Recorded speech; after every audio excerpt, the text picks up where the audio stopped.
Welcome to the Wareham Conservation Commission's meeting of Wednesday, September 4th, 2019. Hey, Rob.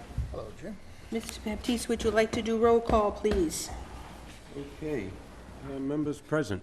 The new guy, And welcome David Hall. David Hall. Thank you. Dave Hall. David Hall, You get it, Mary. Mary Taggett, myself, Kenneth Baptiste, Chair Sandy Slavin, Rob Lassen, Jim Smith, and Agent David Pichette. And our thoughts on Alyssa Hurd, who's having a shoulder surgery today. Okie dokie, we are off and we're running. We have a request of a South Coast Hospital Group for continued hearing until September 18th. I have a motion. Second. I have a second. All in favor? Aye. Aye.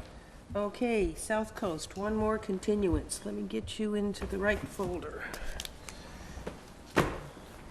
All right, I have a request for continuation of Buzzards Bay Coalition until, this is the one on the is this the dam or the docks? The floating dock. The float, this is, the Buzzards Bay Coalition wants to be continued until 9/18 for the hearing on the floating docks in Onset Bay. I'll move. I have a motion. Second. Second, all in favor? Aye. Opposed, abstained, we're continued until 9/18.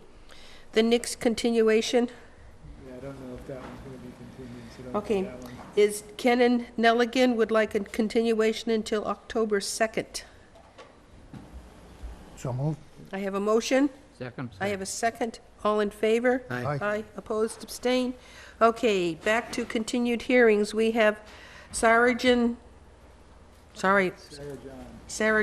Realty LLC. Please come forward and identify yourself. Good evening for the record. John Churchill, JC Engineering, representing Sarah John Realty. Okay, Mr. Bichette will read to the project. Let me find the folder.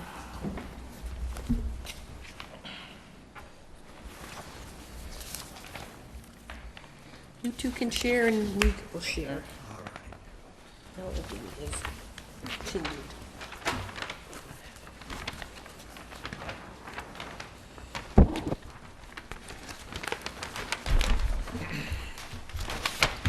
Wait, I haven't found the folder yet.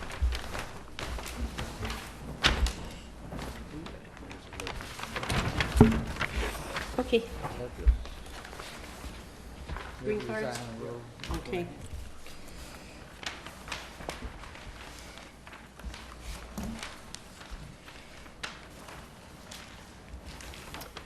Okay, the project site is at 3 Lydia's Island Road, and the project involves the construction of a single-family dwelling within a coastal flood zone.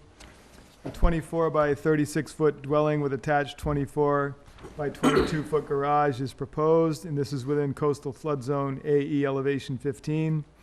Part of the site is also within a velocity zone elevation 17. There are some significant grade changes proposed on this site, approximately 5 to 6 feet in terms of grade changes in some areas. I was given an estimation of approximately 600 yards of fill required for the project. Is that about still correct? Yes, correct, yep. The septic system and well are also proposed for the dwelling. This work is not in the buffer zone to any other wetland resource areas. We did not have a DEP file number at the last meeting, which we have since received. So I would recommend the issuance of the order of conditions with the standard conditions for this project. Again, this is only within a flood zone. It's not in the buffer zone to any other resource areas.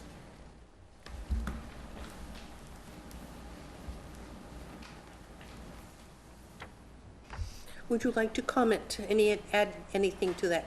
No, I agree with Dave. Questions on the board? I'll start on your end. None. None. I have none. No. Mary? No question. No question. Okay. Anybody in the audience would like to speak for or against this project? Yes, come forward and identify yourself. Harold Gerard, Have a seat, please, Mr. Gerard. just curious, how far back off the road is he going? Please, can you, 70, a little over 75 feet or so. You can take a look at the plan if you want to look at it. Yeah, if you don't mind. there's nothing there now, is there? No. 72. 72 feet to the corner. Edge of the garage. That's the road. Mm-hmm. The closest spot is 73 feet. 73.9. Where's Farmers Lane? This is Farmers Lane right here. See, within the flood zone, right? Farmers Lane? Yeah, this is Farmers Lane. It's Lydia's Island Road. This is not Farmers Lane? No, it's not. Yeah. Oh, I thought it was Farmers Lane. I know that I'll was let you supposed- know when the Farmer's Lane comes up. That's the one off of Farmer's Lane. Farmer's Lane. I thought Sorry. that's- I thought when I Make- thought it's sorry. JC. Thank you very much. The Makepeace Development. Off of County Oh, Road. No, Farmer's Lane? Just a single, that's up in. Oh, That's West okay, Wareham. got it. Wrong place, sorry. Anybody like to speak to the Lydia Island project? I'm seeing none. Board, I need a motion to close the hearing. So moved. I have a motion to close the hearing. Second. I have a second. All in favor? Aye. Aye, opposed, abstained, the hearing is closed.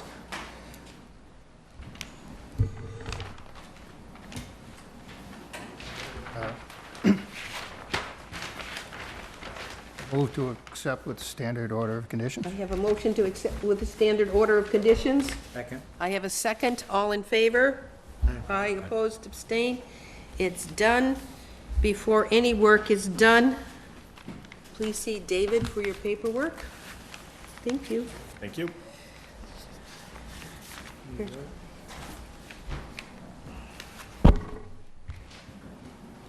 So, David, you've been signed in. You've been sworn in, so you can sign that. Thank you. Thank you. All right. We have time for another continued hearing. The next continued hearing is Buzzards Bay Coalition for the Dam Project. Please come forward and identify yourself. Never stops.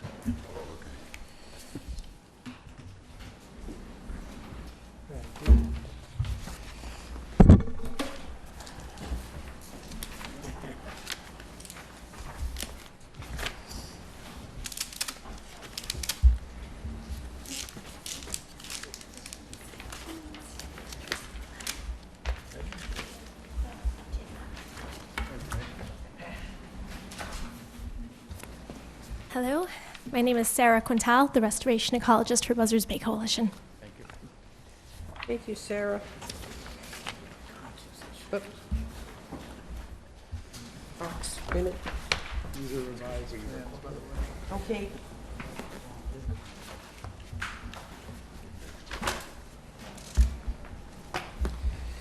Revised plans.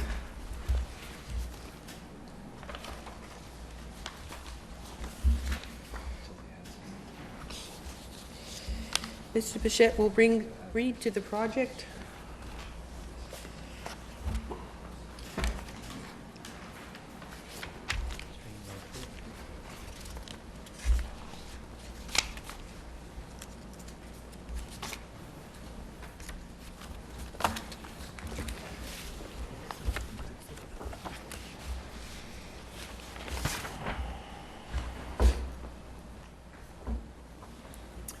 Okay, so the project site here is at the Horseshoe Mill Dam at the end of Station Street. The project is a dam removal project, and this application is being filed as a notice of intent for an ecological restoration project. As we talked about at the last meeting, the project is to remove the spillway from the existing dam structure to try to restore the natural river flow, improve fish passage through the area, which is currently an obstruction to diadromous fish, and also to provide stabilization to some eroding areas along the riverbank and to also control invasive plant species. The project would also create some parking spaces at the site, improve signage, improve hiking trails, and install kayak launches. At the last meeting, we had discussed a few issues relative to some of the way the project was proposed to be done. There was some stockpile areas shown within the wetland area. We had asked for that to be revisited.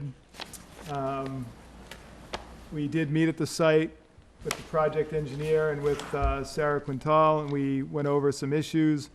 And they have submitted a revised site plan, which has now removed the stockpile area from the wetland area and placed it in the adjacent upland area between the river and the existing raceway.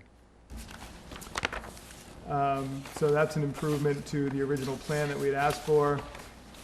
Division of Marine Fisheries had also commented on the project and had asked for time of year restrictions on this project. From February 15th to June 30th, and from September 15th to October 31st. They also had requested that a post-construction monitoring plan be prepared for the project to confirm the post-construction conditions. So that, I spoke to Brad Chase at the Division of Marine Fisheries, and he said that had not quite been completed yet. And he was going to work with Sarah on that. Sarah just gave me something a couple minutes ago on that, which she can maybe speak to. We did get a DEP file number for the project as well. So I think those were some of the main issues, so I'll let Sarah comment on that and we can go from there. Sure, yeah. So the revised site plans that were presented to you tonight only have very minor tweaks regarding that single stockpile area being relocated out of the wetland, as well as some additional erosion control information. Beyond that, the plans are the same. The other piece regarding Department of Marine Fisheries, so it was a requirement of DMF to do this monitoring plan, of which a portion of that plan is to be implemented in partnership with DMF. So we have been working with DMF to prepare that plan. I did speak with Brad Chase at length a couple of weeks ago regarding his comments, and we talked about the some suggested revisions that he had on how we can finalize that plan. Those 2 weeks went by very quickly, so only today we were able to get that revised plan to Mr. Chase. But we do feel that the revisions to that plan, which I also just gave a copy of to Dave, we do feel that it adequately addresses DMF's comments. It was essentially requesting some further specifics regarding illustrating exactly where the proposed transects will be, what the frequency of monitoring is, parameters. Those are all information that was in the plan, but he wanted just the details of it further spelled out in the plan, so we did that. We also just specifying the partners that will be participating in the collection of data and indicating that BBC's assistance in assisting DMF with the implementation of some of the fish monitoring, and including some more specifics on adaptive management plan. So all things that are items that we had discussed that have now been incorporated into the draft plan. And again, it's so this is something that we always planned to do post-construction monitoring. We have every intention of doing post-construction monitoring. We are just asking, we were updating the revisions to that monitoring plan, of which will absolutely be finalized before construction starts. But again, it's a condition of Department of Marine Fisheries that we're doing in conjunction with DMF. So we hope that that doesn't hold up the Conservation Commission's review of the project. We hope that it could be a special condition of an order of conditions, that a final DMF-approved monitoring plan be a requirement of the order of conditions as a special condition.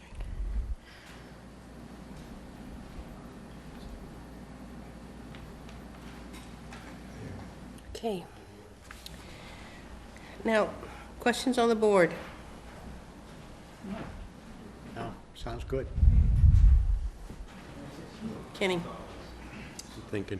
Okay, Mary. Pass me. I wasn't here at the last hearing. I was wondering, How much would the herbicides be used?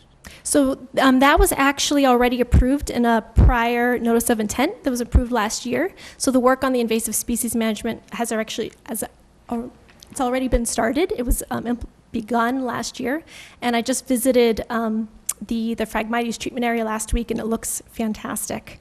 The natives are already starting to bounce back, and it's actually regenerating even better than we had hoped after year one. David, any questions? I know it's new on you. I know.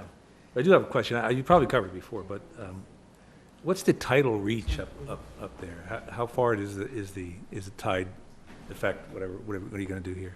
Great question. So currently, the extent of the tidal reach is the dam. Right. So the dam, it's the lowest dam on the river, and it's a head of tide dam. So it actually blocks daily tidal flow. So the tide, once the spillway is removed, the tide, we anticipate extending about halfway up into the impoundment. Oh, so halfway up, what this will be a Yep. stream. About a third of the way up for daily high tide, and then during spring tides, the once a month tides, they'll be going up a little higher, about 2,000 feet or so above the dam. Anything else? Kenny, back to you. Questions?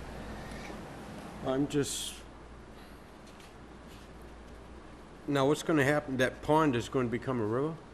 So in the summer drought season, when there's low water conditions, it actually looks like that now as it is, because that dam hasn't been maintained for about half a century. Actually more, probably close to 70 years it hasn't been maintained. So a lot of the components of the dam are long gone, which means that water levels have dropped already tremendously since that dam got put in. But it still causes a lot of blockages. It blocks natural sediment movement, it blocks fish passage. It's a big problem for the natural river processes. So I'm sorry, the beginning of your question?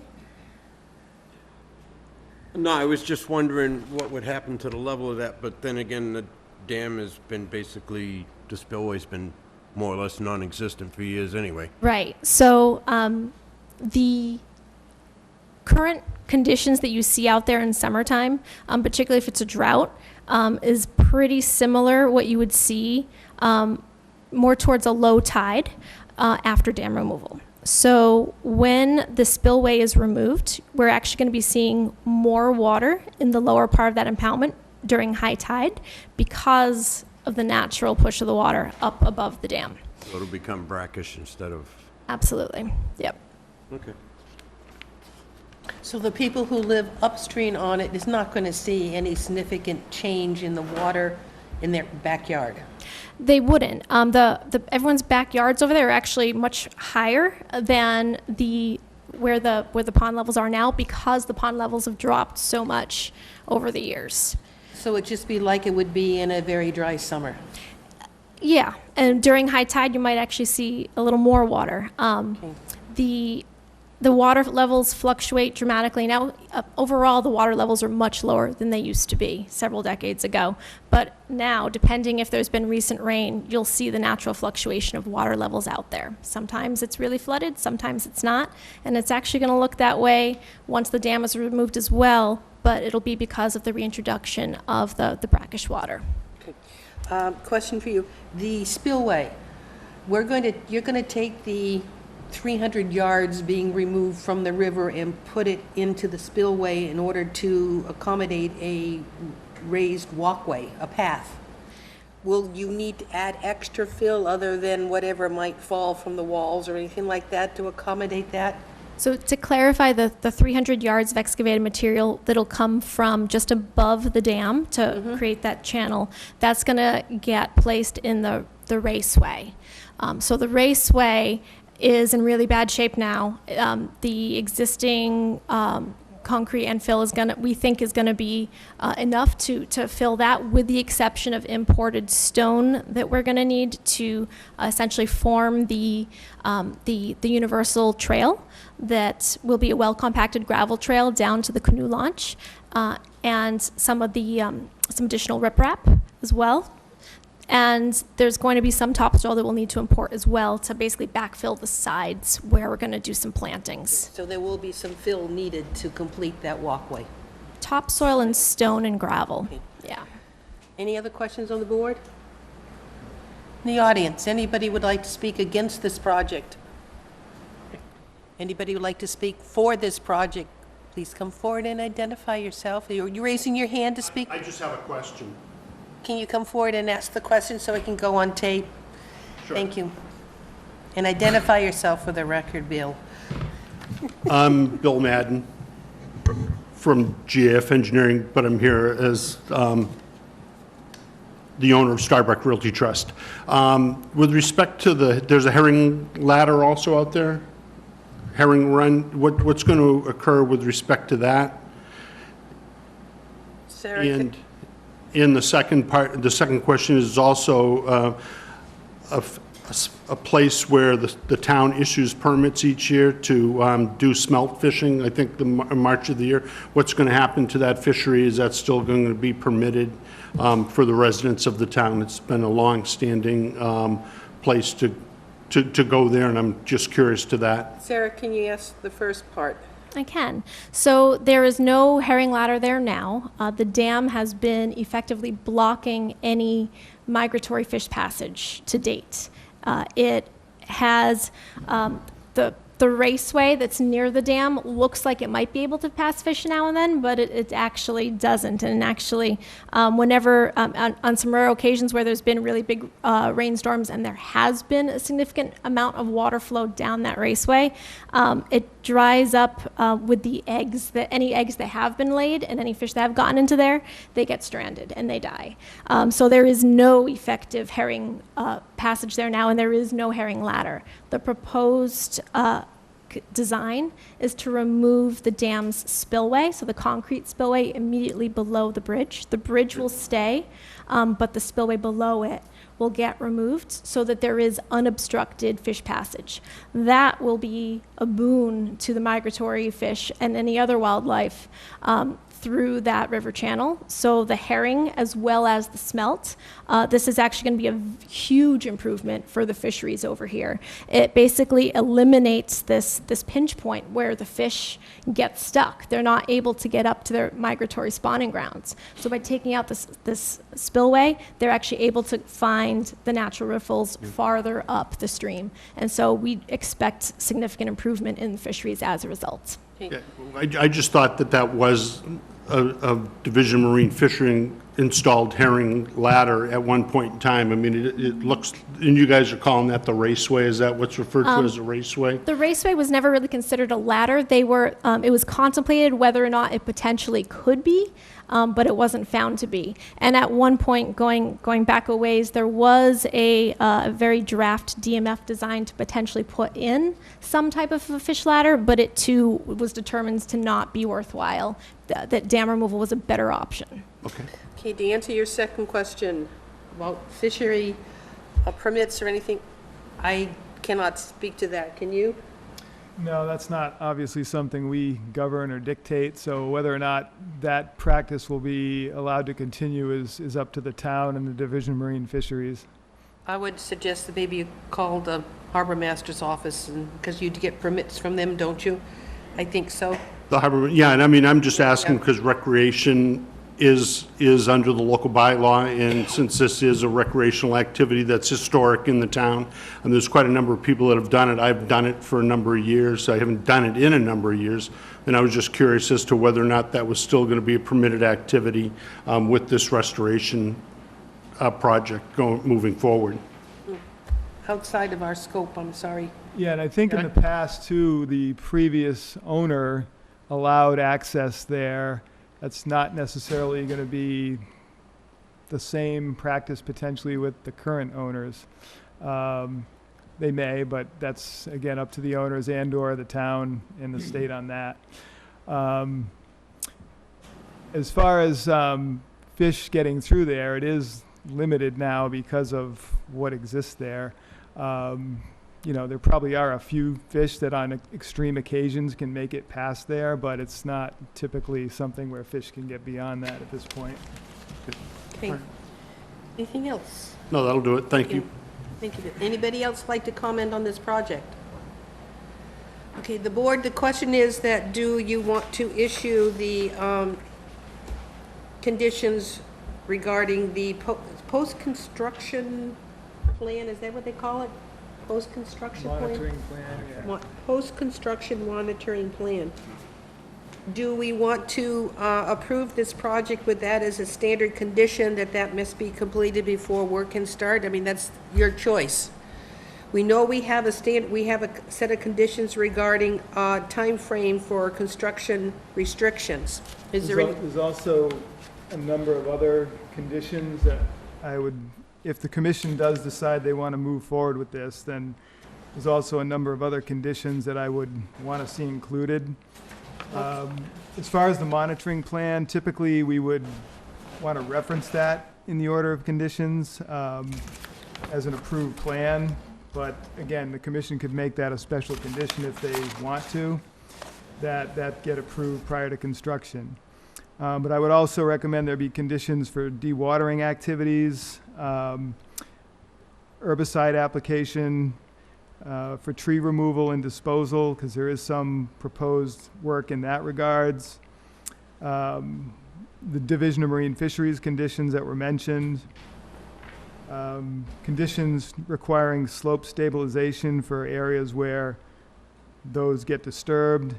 And also some conditions for any potential future adjustments that might need to be made to the in-the-water habitat that's trying to be created there. If it's found that there's something that's not working properly, we would want to have conditions in place that allows some modifications to be made so that they don't have to come back in for another order of conditions for a minor adjustment to getting that habitat to work properly. That one confused me. I'm not sure how to write that. Tell me what you want me to say in number 6. I would just say conditions for ongoing adjustments for the proposed habitat in-river work.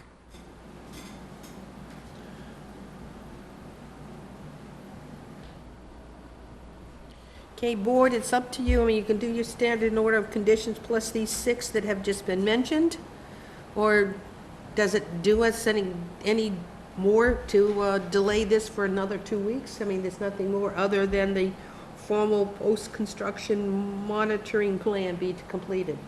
That's the only thing we really need, we're waiting on, right? Right. The others are just conditions. Correct. So the board's your decision. I'd like to see it move forward. Move it forward? I agree. Okay, and so there, Mr. Bichette has asked for 6 conditions to be added to 6 conditions to be added to our standard order of conditions. If it's all right with the board, I will list them, and then whoever makes the motion says, plus the 6 we talked about. So 1, that we have a post-construction monitoring plan be done and approved. 2, that the time of work of restriction is that no work is to be done until between February 15th and June 30th, and September 15th through October 31st are restricted work days. 3, that accommodations for dewatering is made. 4, that tree removal and disposal be off-site. Well, there'll be conditions regarding that. Okay, that's what, the tree removal and off-site disposal be part of the conditions. That slope stabilization be included. And 6, ongoing adjustment to in-river habitat. Did that, the 6th? Yes. So, Can I make one quick clarification? On the tree removal, we are hoping to reuse some of those tree trunks for steps in the canoe launch. Like we're trying to keep the canoe launches looking very natural, so it'd be a combination of tree trunks and gravel. So we actually would like to use some. so some tree portions of removal those. and disposal of things not used.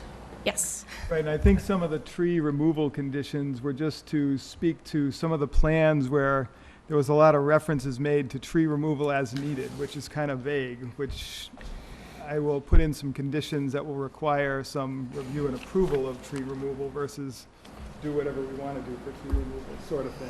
That's really what I was getting at with Okay, that. all right. So those are the 6 conditions plus our standard. I need a motion. So moved. Well, you need a motion to close. Oh, we haven't closed?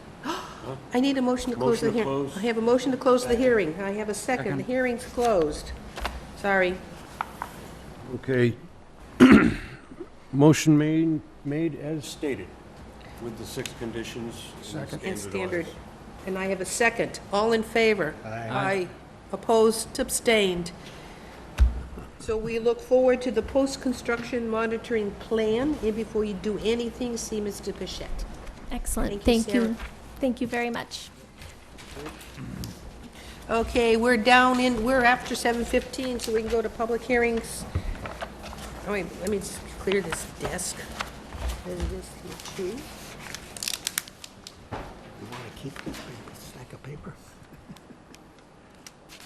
There's that.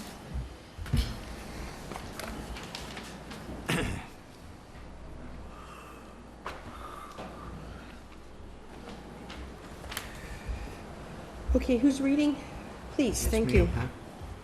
Notice of public hearing pursuant to the provisions of the Massachusetts Wetland Protection Act, General Laws, Chapter 131, Section 40, and the Wareham Wetland Protected Bylaw, Division 6.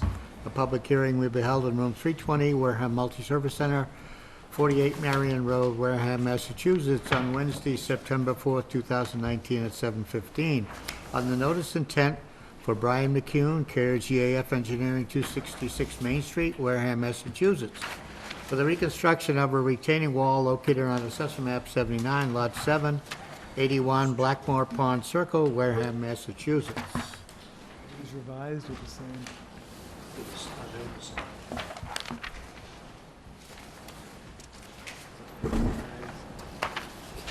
Anybody want a full size? You good with the? I got my good glasses tonight. Yeah, Okay.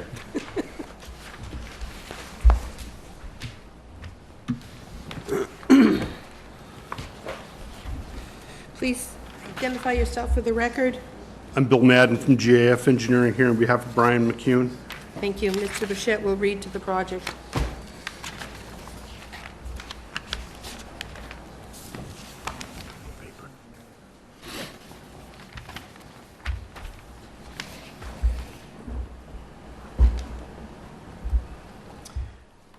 The project is at 81 Blackmore Pond Circle, and the project involves the reconstruction of an existing retaining wall in the buffer zone to Blackmore Pond. An existing 47-foot timber retaining wall is to be replaced with a poured concrete retaining wall. The new wall is proposed to be located further out towards the pond by approximately 3.5 feet on one end, with the intent to tie into another existing concrete wall on the neighbor's property. This would result in new work within the 30-foot no-activity zone and fill out into the beach area in front of the existing wall. So I would recommend that the plan be revised to show the new wall be in the same location as the existing wall. A stairway is proposed to be recessed into the wall as currently exists. Hay bales and silt fence would be installed between the work and the resource area. We did get a DEP file number for the project, but I would recommend a continuance at this time just to get a revision to the plan as requested. So what you're saying is no increase in front yard? Is that what you're? Right, no building out towards the pond with it. Just my recommendation is to require that it be rebuilt in the same footprint that it's currently in. No, so no closer to pond is your recommendation. Right. Mr. Madden, anything to add, please? Well, I have a sketch here that indicates what the impact is of the new design.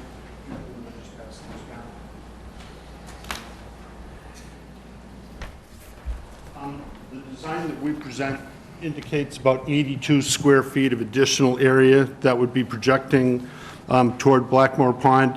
What our goal was, if you look at the plan that I submitted, you can see where the existing retaining wall that we're looking to replace jogs back in from the one that's immediately adjacent to it. And from an aesthetic point of view, we thought it would make more sense, and it was the client's desire to have it connect to that existing wall just for continuity's sake more than anything else. So we think it's a better project by having some uniformity between the two properties and eliminating an unnecessary jog in a wall. And the downside is it does result in 82 square feet of additional area. So that's where we're coming from with it.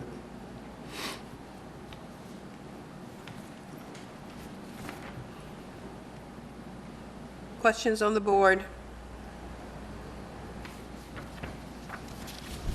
Rob, I'll start with you. No questions, just not sure why we should lose 82 square feet of the pond. I can't, Not sure why we should lose 82 square feet of the pond for aesthetic reasons. Well, actually, you're not losing any pond area at all. I mean, the historic pond line is much further toward the pond, and the current pond elevation was substantially further out, probably like 75 feet. So it's not in the water at all. It is on the shore, but your point is well taken. Bill, how long has that other wall been there with the neighbors? I mean, it obviously sticks out now. I don't have that information. Long-term, you think, or? It's concrete, so I don't have anything You have to a add. man that seems to know the answer. please identify yourself after you're seated. I'm Brian McEwen, I'm the owner of the property. My neighbors, the Malones, their wall was put up in 1974, I believe. So in the meantime, you've had a wood retaining wall. It's decrepit, fallen down. Okay, I answered my question, thank you. you got your question answered. Wall. Yeah, it's an old wall.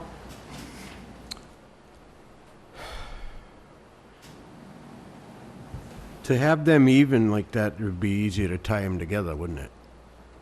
Than to have a It's- joint set back Well, we're able to dowel into that existing right at the end. base of the wall at the end, as opposed to having only 8 inches of width to dowel into, so we would make a more solid connection, butting it up the way it's shown. Yeah, it is, I mean, it's a freshwater pond, the level more or less stays the same, there's no tidal pressure or anything, but,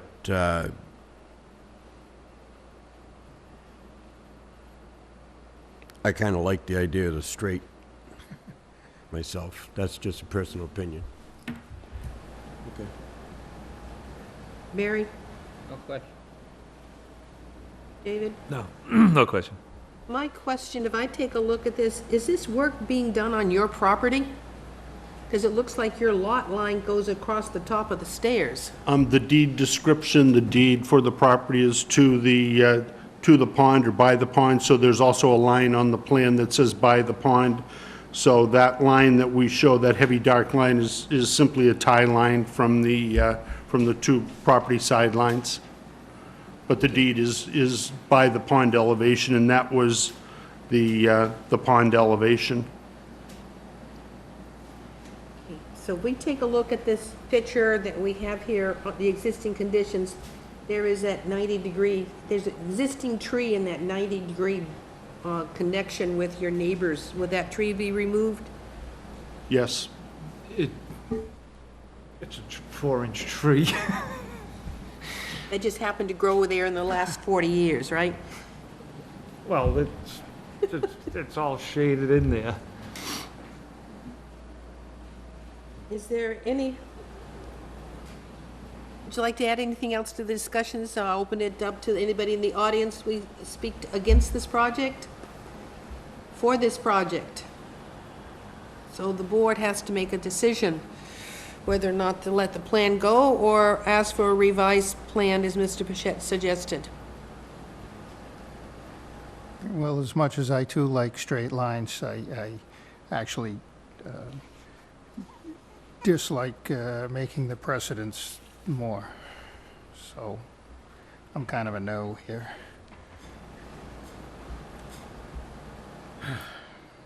So you would like to see a new revised plan? Correct.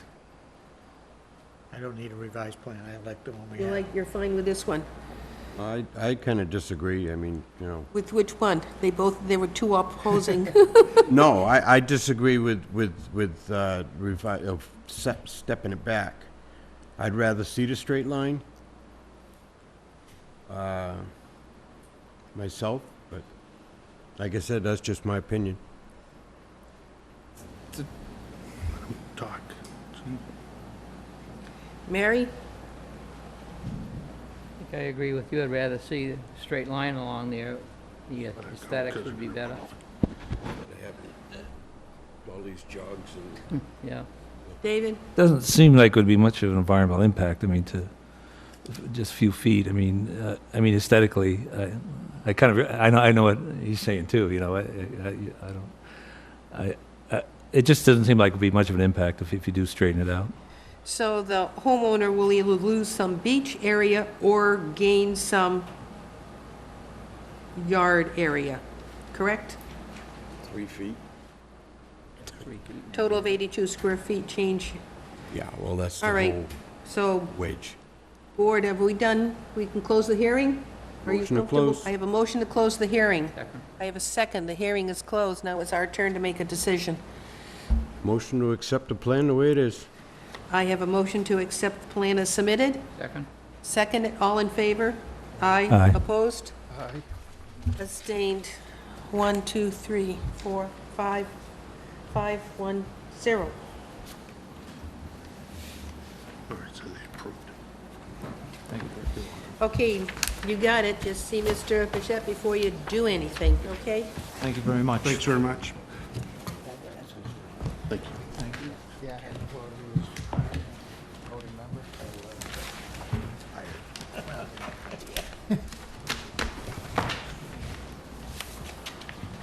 Next hearing, please.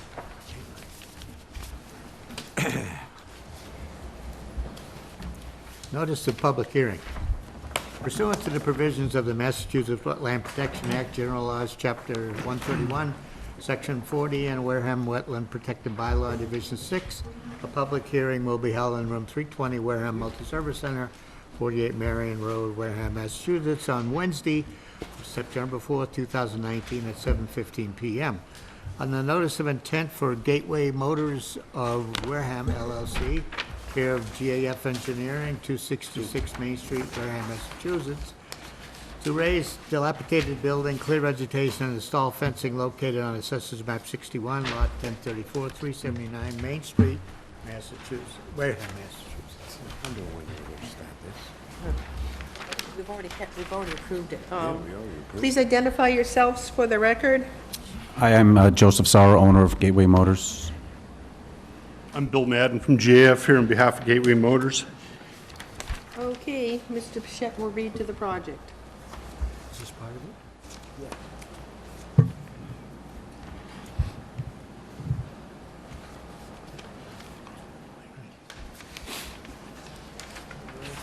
I got it. This project site is at 379 Main Street, and the project involves the removal of an existing building, the placement of crushed stone in the place of where the building is, the installation of underground utilities and fencing within the coastal flood zone, within the buffer zone to wetlands, and also within the riverfront area of the Wankinko River. An existing 20 by 40-foot shed structure is to be removed from the site, and crushed stone is to be installed in that area. And that structure is approximately 45 feet from the edge of the wetland and within coastal flood zone AE elevation 14. It's also proposed to install fencing around the perimeter of the site along the property line, and then clear vegetation within that area of the fence. This would partially cut into the 50-foot no-activity zone that we have for commercial sites. Also, the wetland boundary on the plan that's shown is just sort of shown as a depiction, but not an actual delineation. It's from a Mass GIS database layer, and these may or may not be incredibly accurate. It's also proposed to inspect an existing drainage swale and remove vegetation and sediments from the drainage swale, but there is no evidence that a drainage swale exists or was created there. The stormwater for that site is piped through underground pipes to a point where it discharges. So there's a question of that. We did get a DEP file number for the project. So at this point, though, I would recommend, again, a continuance for a revised plan showing the 50-foot no-activity zone, and also a further review of this so-called stormwater drainage swale that's shown on the plan.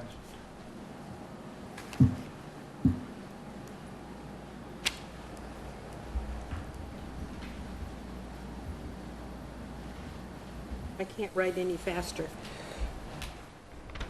Mr. Madden, something to add, please. Yeah, a couple of things. We were before the commission. We received a negative determination to install the fence previously, and I think at the time it was David brought up the fact that it's likely that there was going to be some clearing necessary to be done down there, and that he felt that at some point in time we'd be coming back with a notice of intent to do the clearing, and sooner than we thought we're back here to obtain a permit to clear the vegetation really to the property line, to facilitate the fence installation, and to clean out that area that is a drainage swale. There's a recorded easement at the Registry of Deeds for the people on the north and the people on the south that have rights to convey drainage across this property. There was no plan that accompanied that easement, but the physical features that we depict on this plan clearly show that it's a drainage easement. Up in that north corner, there's a drainage structure that goes out into the underneath the railroad tracks and deposits the water, the runoff from the site into the Wankinko River. So, there's another purpose there too, also to have that structure accessible for the maintenance that's necessary to take place there, the maintenance that's long been avoided over the years. We think that the new owner will be a little bit more diligent about maintaining the drainage system on the site than what has taken place over the past few years. With respect to the wetlands on that north corner, that's an off-site wetland. It would really be inappropriate for us to flag a wetland resource on somebody else's property. So what we did is we took the Mass GIS delineation that was noted on their mapping and scaled that off, placed it on the plan, just as as the best thing that we could have for a wetland delineation in that area. Clearly, the buffer zone does extend onto the property line, but there is a need to maintain that drainage structure. And we think that even with the removal of the building, that removal of the building was also approved through the determination, as was the placement of the crushed stone. So really, this notice of intent is for the removal of the vegetation in the area that's functioning as a drainage way, and up to the property line to facilitate the fence installation. There is a small corner of the 50-foot no activity zone, but it does encompass that drainage structure. You need to maintain it. I think it's wise. It's wise to remove the vegetation in that area. I don't see where it is really to any detriment to a resource area or to the wetlands in this particular instance.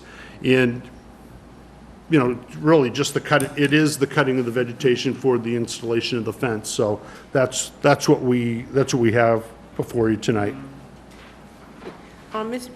We did have a request for applicability, correct, on this project? Yes. which approved the removal of the building, added the stone, and put up the fence. That was already approved, correct? Yes. All three of those items. So what we're here is to say whether or not you will be allowed to remove vegetation within the 50-foot, that corner, and along the 100-foot wetland buffer zone to remove the vegetation.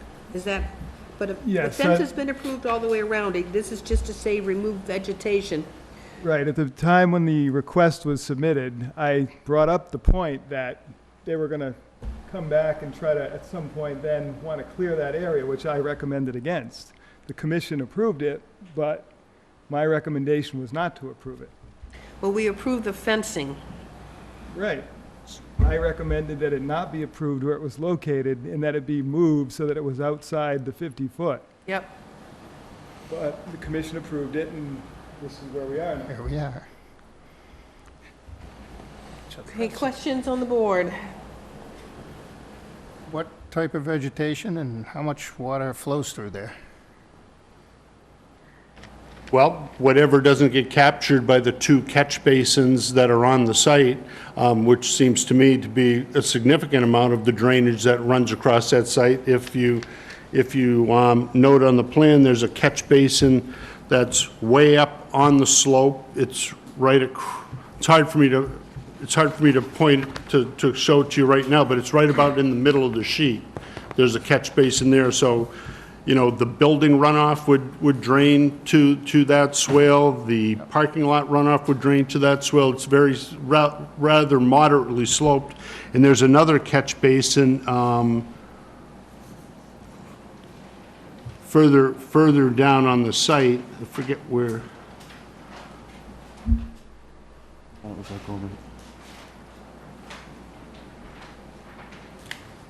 On the ramp. But, you know, I think that was a structure that was called to be, let me just look. So you have removed, we have approval to put in the fence, but you're looking for removal to, I'll try again. We have approval for the fence, but not to remove the vegetation within that 50-foot no-work zone. That's what you're asking for now, right? That's correct. Yes. That is it. But the rest of the removal of the vegetation is outside of the 50-foot. So that's one corner that's under discussion right now. At the north corner of the building, Yes, that's within the 50-foot. Everything else is outside the 50-foot, but within the 100-foot wetland buffer zone.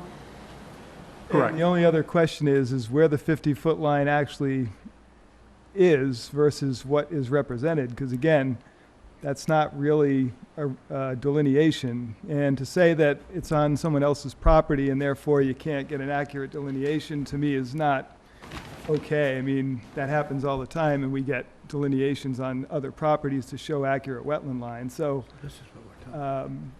it may be accurate, but I can't sit here and tell the board that it's accurate based on what we... The abutter is the CVS building, the owner of that Right. project, that little shopping mall. I thought the wetland went right to that box. I didn't think that box was even on his property. I thought it was on the CVS property or right sort of in between them, but...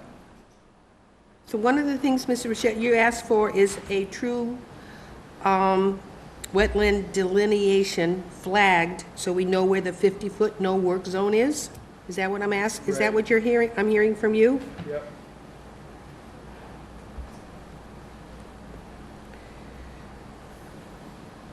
Yeah, we need it flagged. How else do we know? Mr. Smith? Yeah, I agree. Any other comments? No. Is there anybody, yes? No, I'll wait. Oh, I'm just going to say, is there anybody who'd like to speak for or against this project? But, Ms. Madden, I mean, this is what I'm hearing from the board, is who would like to have a true wetland delineation in that area, so we know where the 50-foot no-work zone is. And is that what I'm hearing from everybody? Yes. Okay, just in that corner. That corner, yeah. Yeah. So can we clear the vegetation every place other than that corner? Mr. Bichette?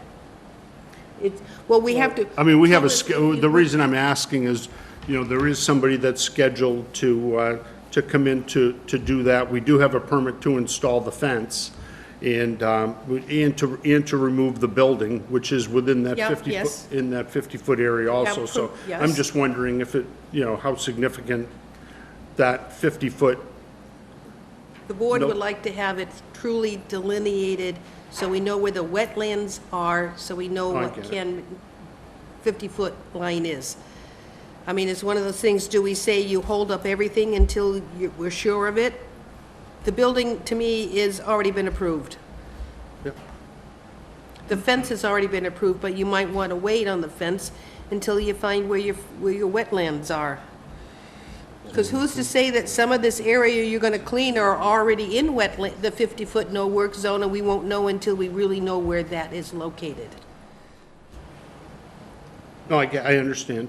You already got the permission to do the fence. We got permission to do the fence, which means you clear whatever vegetation you run into while putting in the fence, but you might want to wait until you get it all cleared if that's approved.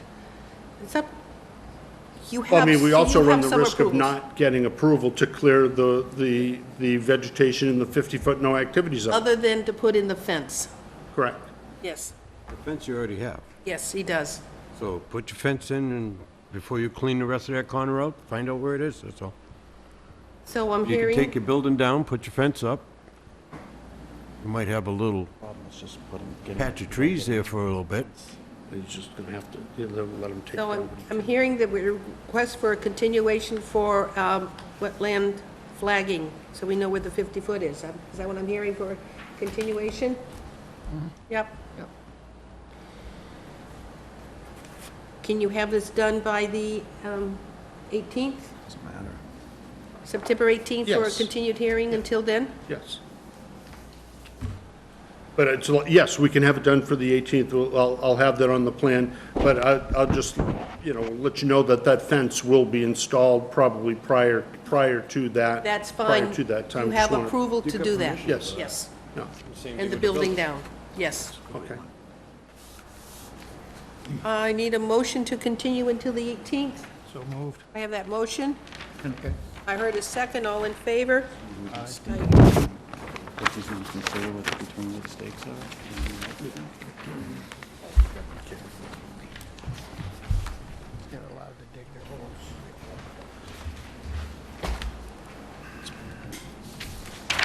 All right. Mr. Smith, the next hearing, please. Are we done? I just have this one. Okay, thank you. Notice of public hearing pursuant to the provisions of the Massachusetts Wetland Protection Act, General Laws, Chapter 131, Section 40, and the Wareham Wetland Protected Bylaw, Division 6. A public hearing will be held at Room 320, Wareham Multi-Service Center, 48 Marion Road, Wareham, on Wednesday, September 4th, 2019, at 7:15 p.m.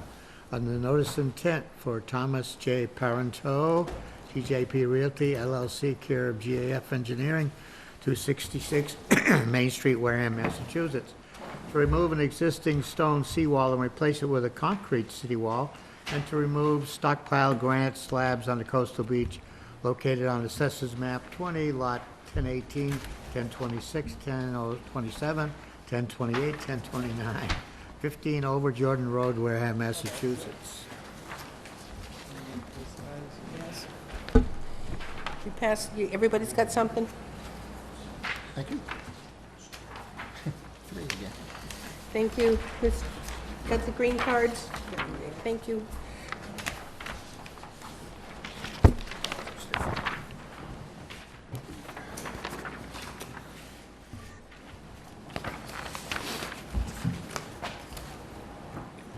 What a sight. Poof. This is the old Volpe property, right? It is, yes. Thank you. Make sure I visited the right place. All set. Your turn. The site address is considered 15 Over Jordan Road, and the project involves the reconstruction of an existing seawall along a coastal bank in the buffer zone to salt marsh and within a coastal flood zone.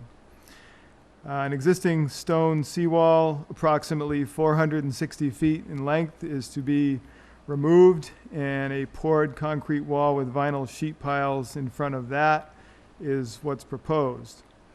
There is salt marsh that exists very close to the existing stone seawall. The work is also in a flood zone, zone VE, elevation 18.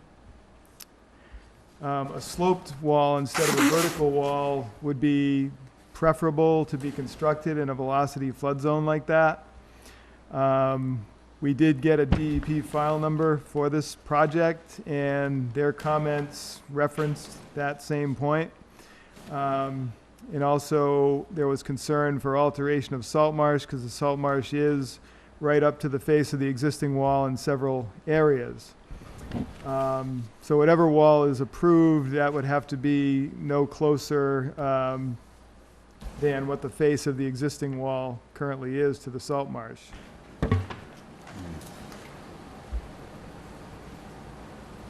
All work can be done from the upland side of the site at this property. Work would have to be done at lower tidal ranges. As I said, we did get a DEP file number for this project, but I would recommend a continuance of this at this point to address the recommendations or the concerns that DEP raised in their DEP file number for a sloped wall and a velocity zone instead of a vertical wall. Anything else? Ain't looking to rebuild that, are they? Yes, comments, please. Okay, on this wall, one of the things David and I talked about was one of the things that we proposed here was put some vinyl sheet piling in the front of the wall and drive that about 4 feet below grade to prevent scour at the toe. That's one of the concerns when you read that coastal zone management design guidance that was referred to in the DEP file number is scour on a vertical wall. That's really the reason why we added that feature to the design, is to prevent that scour from occurring at that location. When David and I spoke, we were talking about putting the corrugated vinyl sheet piles in that area in order to get the corrugated in and have it be used as the form for our footing, the front side form of the footing. It would need to be extended out in front of the existing seawall to some degree.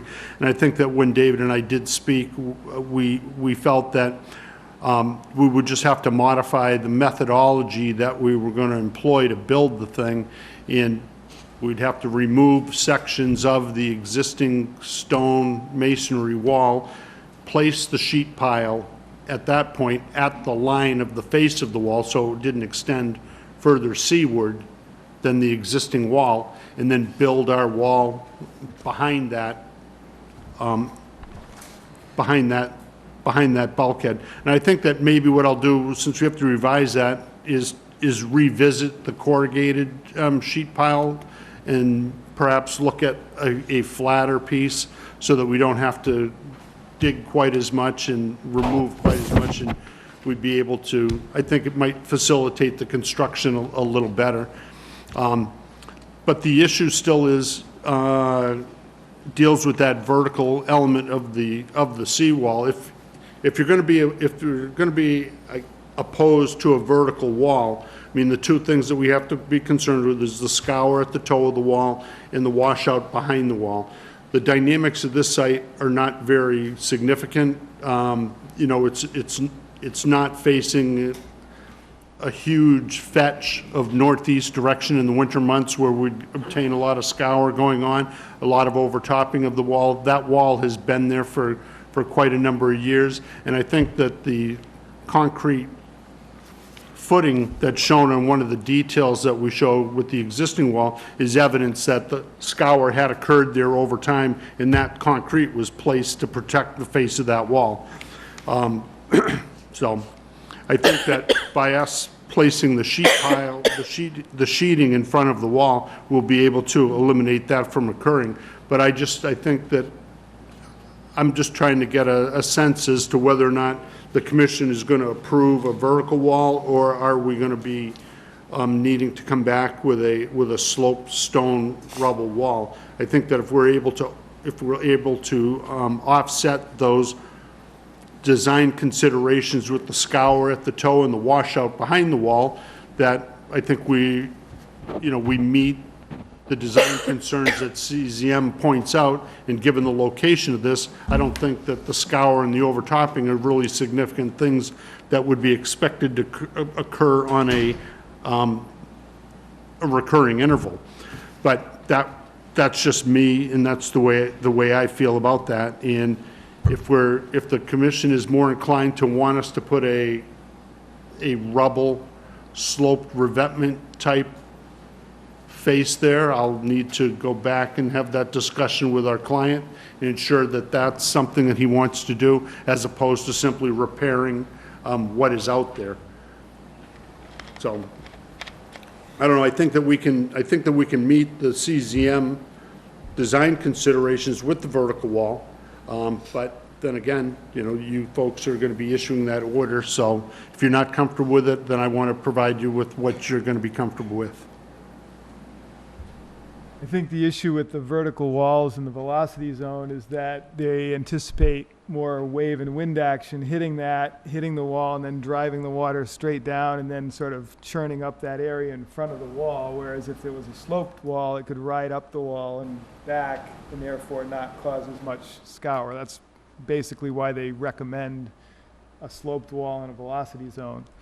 So that's why the comment was made on the DEP comment letter and what the board should be looking at. How much of a slope are we talking about? So you have like a 45-degree angle, something like that. You see a lot of these walls around town that are sloped like that. Yeah, we'd probably make it like somewhere between 2 to 1 and a 3 to 1 on that slope, and it would be done with angular rocks and boulders more so than round stone and what have you. So that would be the option that we would select there. There'd be geotextile fabric placed behind that, and our massive stones placed on the front of that, and toe stones buried in the beachfront itself. You did make the case for having a sloped wall by saying that the one that is there now, which is vertical, was at some point in the past modified because of the problems that the slope wall is supposed to take care of. Right. So it seems smart to... Yeah, and I mean, that's what the whole purpose of the sheet pile would do. That would prevent that undermining at the toe and the overtopping of that wall eventually. But, I understand what CZM is saying, and I, can't disagree with their position on it. I can just, it's a pretty calm environment where that wall is located. It's not very dynamic. It's not like Cape Cod Bay facing Pine Hills or Dennis. We have that northeast wind coming across there and really scouring it. But nevertheless, it is what their recommendation is. It is a recommendation for work in a V zone, and, I do respect that. And if the commission is more inclined to be looking at the stone versus a vertical wall, then that's fine. I'll present that to the client. We'll go forward with a modification of the plan. We'll either modify the existing vertical wall, repair it. We have a Chapter 91 license, so we're obligated to repair that wall, or we'll replace it with a stone revetment and go from there. So, those are the two options. Yep. Or the three options when we really look at all of them. Anything else? Questions? No, I like a slope. If you go with the sheet pile with the vertical wall, there's less of a disturbance than if you were to do the slope with the big stones and everything else, wouldn't it? Yes. And that is also brought up in the CZM guidance document. They speak to the need to consume more land on the landward side of the wall with the sloping, and more alteration of that shoreline. Right.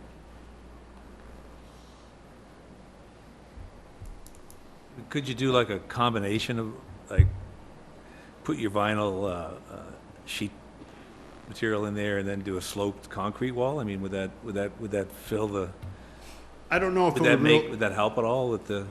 I suppose it could, but, you know, as far as going to the expense on a sloped concrete wall as opposed to vertical, I don't know if first of all, I don't know how it would look, and I think that it kind of runs against the grain of a sloped revetment. Usually you want a textured surface, Right. so you can dissipate some of the energy as opposed to having a smooth surface where those waves would just run up and go landward. So I wouldn't recommend doing that Cost myself. significantly more to do the sloped wall? I mean, is it twice as much, or? You know, without pricing it out, getting price, I don't really know on that. So what would be a problem with the sloped wall? I mean, other than, I don't think there's really any problem with the sloped wall other than aesthetics and whatever, and what the wishes are of our client in this particular instance. I mean, you know, if I'm sensing I have a good sense of where you're coming from right now on it, and, you know, that's, you know, our options, I think, are boiled down to two: repair what's there and deal with it, or if we're going to replace it, it looks to me is that a stone revetment is what the commission will be looking for. I mean, I know that we have other things right around the corner where there's vertical wall there. Somebody put 3 or 4 feet of concrete on top of a stone wall just right around the corner. You look at it from this site, and, you know, I know there was a lot of issues with that particular situation, just the way it took place, and, you know, we certainly don't want to see that occur over here. You know, our client really wants to take care of that land, do the right thing, and, you know, I think that from what you're telling me, I know what I need to explain to him.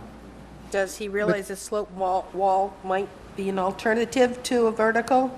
Is there any discussion? We did not have that discussion. Okay.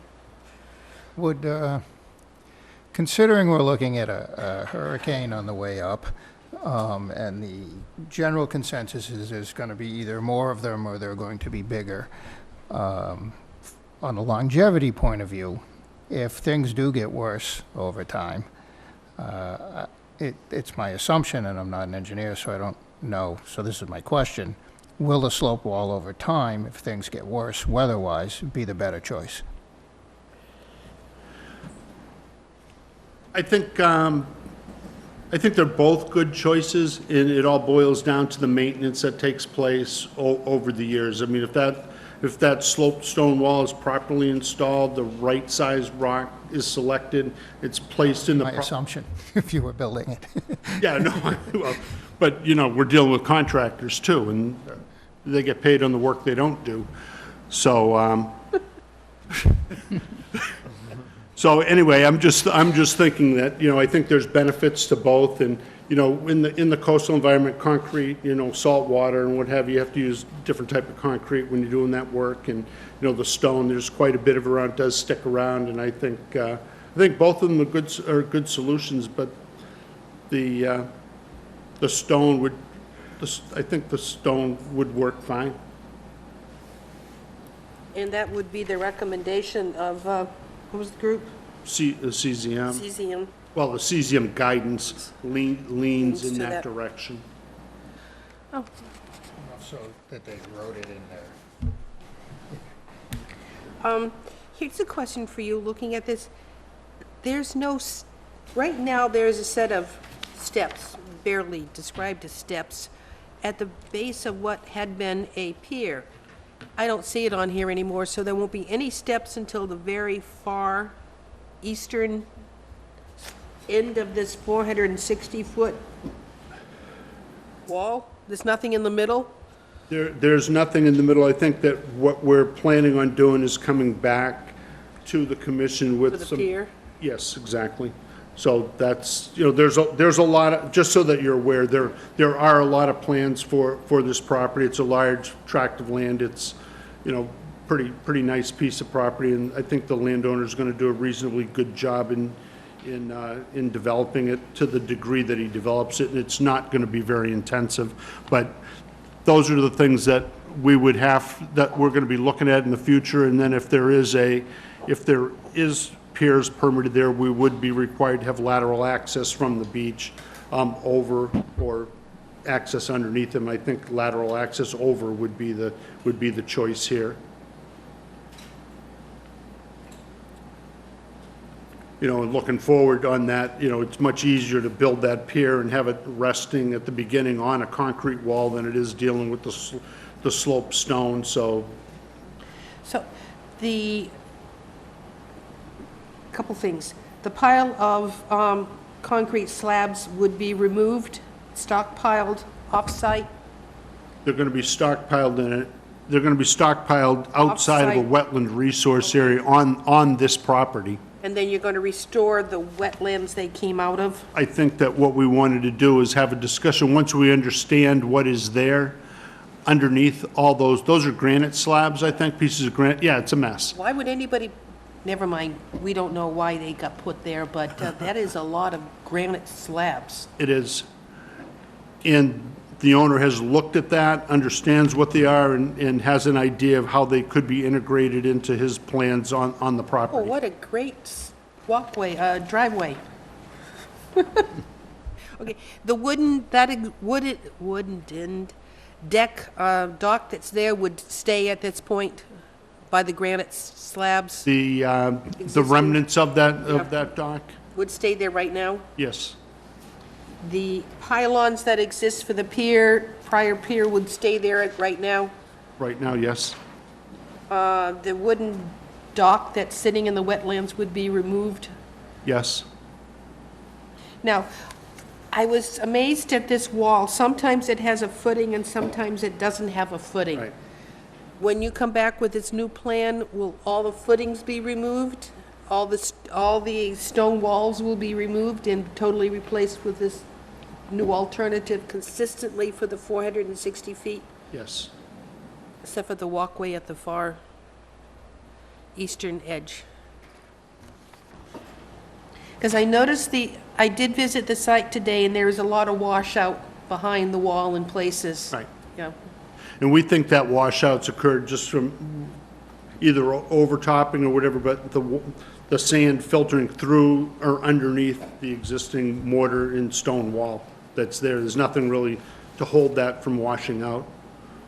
Okay. So anybody in the audience would like to speak for or against this project?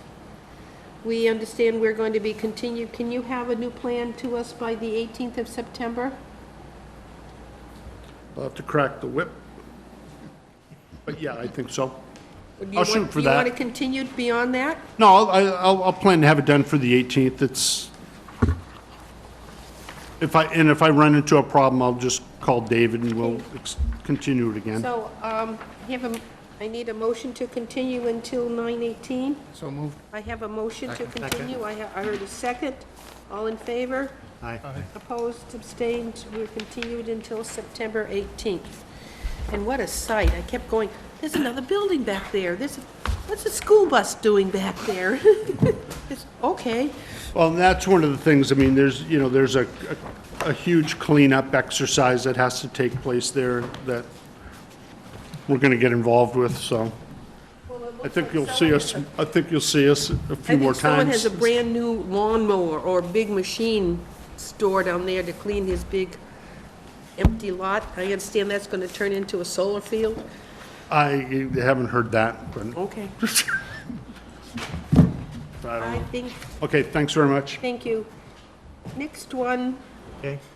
Notice public hearing pursuant to the provisions of the Massachusetts Wetland Protection Act, General Laws, Chapter 131, Section 40, and the Wareham Wetland Protective Bylaw, Division 6. A public hearing will be held in room 320, Multi-Service Center, 48 Marion Road, Wareham, on Wednesday, September 4th, 2019, at 7:15 p.m. On the amended order of conditions for Jennifer Noble, care of J.C. Engineering, 2854 Cranberry Highway, East Wareham, Massachusetts, 02538, to modify an approved site plan for the construction of a single-family dwelling located on Assessors Map 68, Lot 2, 226 Blackmore Pond Road, Wareham, Massachusetts. please identify yourself for the record. Good evening. For the record, John Churchill, J.C. Engineering, representing Jennifer Noble at 226 Blackmore Pond Road. Thank you. Mr. Bichette, please. Oh, do you have green cards? Why do I always forget those? Because sometimes they come to you ahead of time. Sometimes they hand them while they're setting up.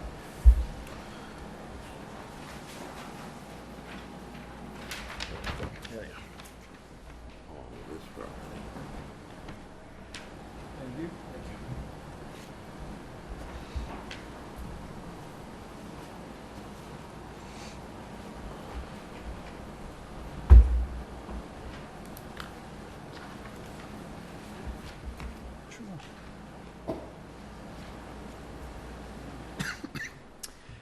This project site is at 226 Blackmore Pond Road. And this request is to amend an order of conditions to allow for a proposed plan revision. The original project was approved for the construction of a single-family dwelling and associated grading at this site within 100 feet of a wetland. The request is to allow for a change to the footprint of the dwelling and some grading modifications as well as shown on the revised site plan. I have the original plan here if anybody wants to refer to it. The overall project is very similar in terms of the limit of work at the site. The limit of work is remaining the same as it was on the originally approved site plan. Hay bales and silt fence would be used for erosion control. I would recommend the approval of the revised site plan with the standard conditions for the project. Well, what changed? That's what they turned it. I have the other plan here if you Oh, want to never look mind, at I it. can see where, okay. I think they turned it. John, anything to add? I do not. Questions on the board? None. No. No, anybody in the audience, would I speak for or against this project? I'm seeing none. I have a motion to close. Second? I have a second. All in favor? Aye. Opposed, abstained. Hearing's closed. Do we have to approve the amended order? Yes. I have a motion to approve the amended order of conditions. Second? Second. All in favor? Aye. Aye. Opposed, abstained. It's approved. Please see Mr. Bichette before you do any work. Great, thank you. I wish they were all that quick. There's always a roadblock. Next one, please. Okay, notice of public hearing. Pursuant to the provisions of the Massachusetts Wetland Protection Act, General Laws, Chapter 131, Section 40, and the Wareham Wetland Protected Bylaw, Division 6, a public hearing will be held in Room 320, Wareham Multi-Service Center, 48 Marion Road, Wareham, on Wednesday, September 4th, 2019, at 7:15 p.m. On the notice intent for Jonathan and Teresa Nettleman, care of J.C. Engineering, 2854 Cranberry Highway, East Wareham, Massachusetts, 02538, for the construction of a covered porch and deck located at Assessors Map 19, Lot 33 and 37, 8 Franklin Street, Wareham, Massachusetts. Please identify yourself for the record. Good evening, John Churchill, JC Engineering, 8 And Franklin looks Street. like you got the green cards. Regards.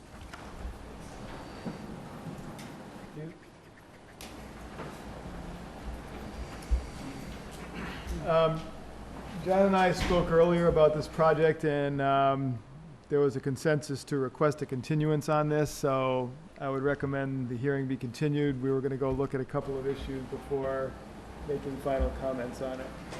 So moved. I have a motion to continue until the 18th? 18th? The 18th? I have a motion and a second. All in favor? Aye. Aye. Opposed? Now, I went looking for Franklin Street. I found Back Street, but I couldn't find Franklin, no matter how many times I drove up and down Onset Ave. Give me a So hint. it's in Agawam. It's in Agawam, yeah, it's off of Great Neck Road in Agawam Beach. Why did my GPS send me there? It's a little silly. It's in Agawam Beach. Right. Yeah. So I'll go down Great Neck Road and sit there until it recognizes where I want Franklin to be. Okay. That explains why I couldn't find it no matter how I looked for it. What are you talking about, GPS? It's not there. At least it wasn't a golf course to drive into. Next one, please. Okay, notice the public hearing pursuant to the provisions of the Massachusetts Wetland Protection Act, General Laws, Chapter 131, Section 40, and the Wareham Wetland Protected Bylaw, Division 6. A public hearing will be held in Room 320, Wareham Multi-Service Center, 48 Marion Road, Wareham, Massachusetts, on Wednesday, September 4th, 2019, at 7:15. On the notice of intent for Dos Amigos Realty LLC, care of J.C. Engineering, 2854 Cranberry Highway, East Wareham, Massachusetts, 02538, for the construction of a single-family dwelling located on Assessors Map 93, Lot 1018-2, 35 Farmers Lane, Wareham, Massachusetts. Good This evening for the one's record. farmers. There's your plan. Good evening for the record, John Churchill, J.C. Engineering, 35 Farmers Lane. Thank you. Not yet, but I will make sure you get a chance to speak. Okay. Mr. Bichette, green cards. You sure got the right ones? You didn't mix them up. With all three in a row? Those are the proof. I'll drop the extra green cards off Huh? at the, Your gammon needs an update. My, put in another folder.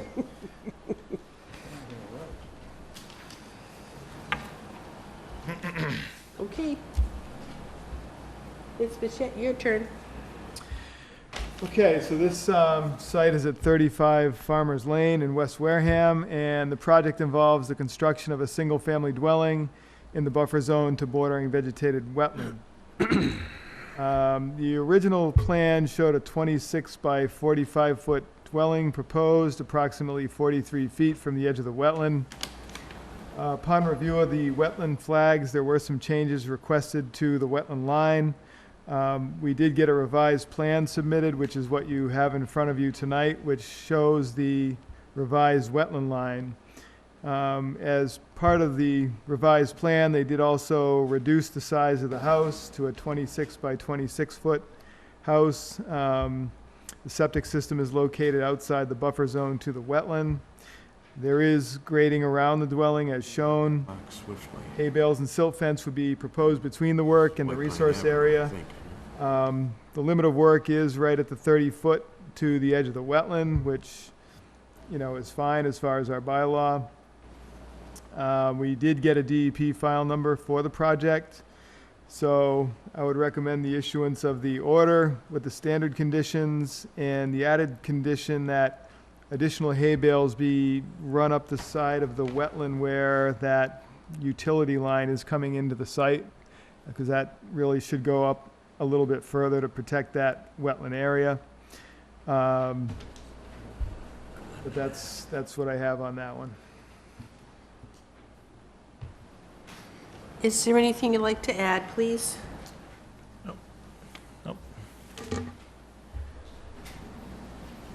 Is this one off of County, is this off County Road? That's, see, I got confused. County Road, okay. Questions from the board?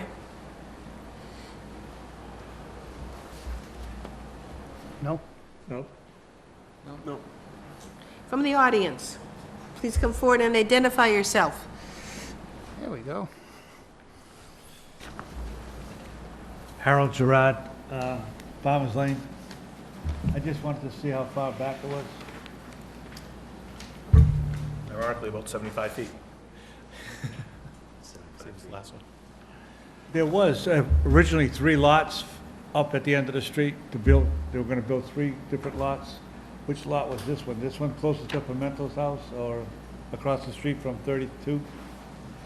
It's across the street from about 32. There's only going to be 2 lots on this. Only going to be 2. There's only going to be 2, Lot 1 and Lot 2. The wetland line, as you see here, is about here, so we were able to fit one lot, number 35, and then there'll be another house on lot, on number 33.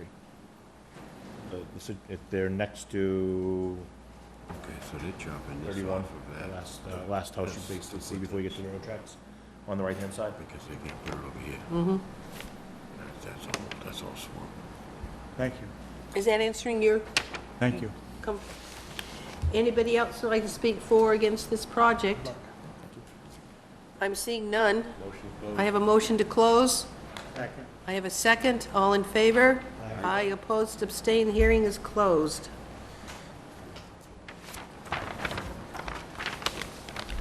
Next, please, what do you want to do with it? Motion to grant with David's recommendation on the hay bales, the additional hay bales. I have a motion to grant with the additional hay bales. I have a second. All in favor? Aye. Aye. Opposed, abstained. It's approved.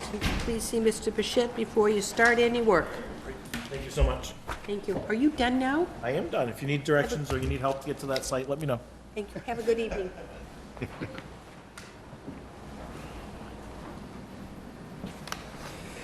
All right, we are done with public hearings, right? Yep. So we'll continue with the continued hearings. I think the next one is Looking good. Jeffrey and Jennifer Diaz. I think that's the next. I think Michael, at least on the list, Michael Solomon. Michael Didn't we continue that? Salimando, no. Salamando, no. So I have a Michael Saliano, Nobody's here for that. requested continuous until So move. 9/18. I have a Second. motion and a second. All in favor? Aye. Opposed, abstained, is continued until 18th of September. I guess now we're doing Diaz. Is this, that's the last one.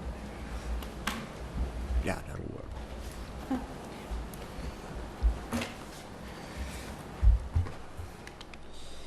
Jeffrey and Jennifer Diaz, please identify yourself for the record. Madam Chairman, Bob Rogers with GAF Engineering. Thank you. Has this plan changed from the last meeting?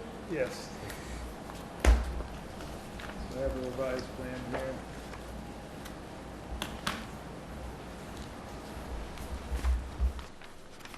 Okay. And we can share.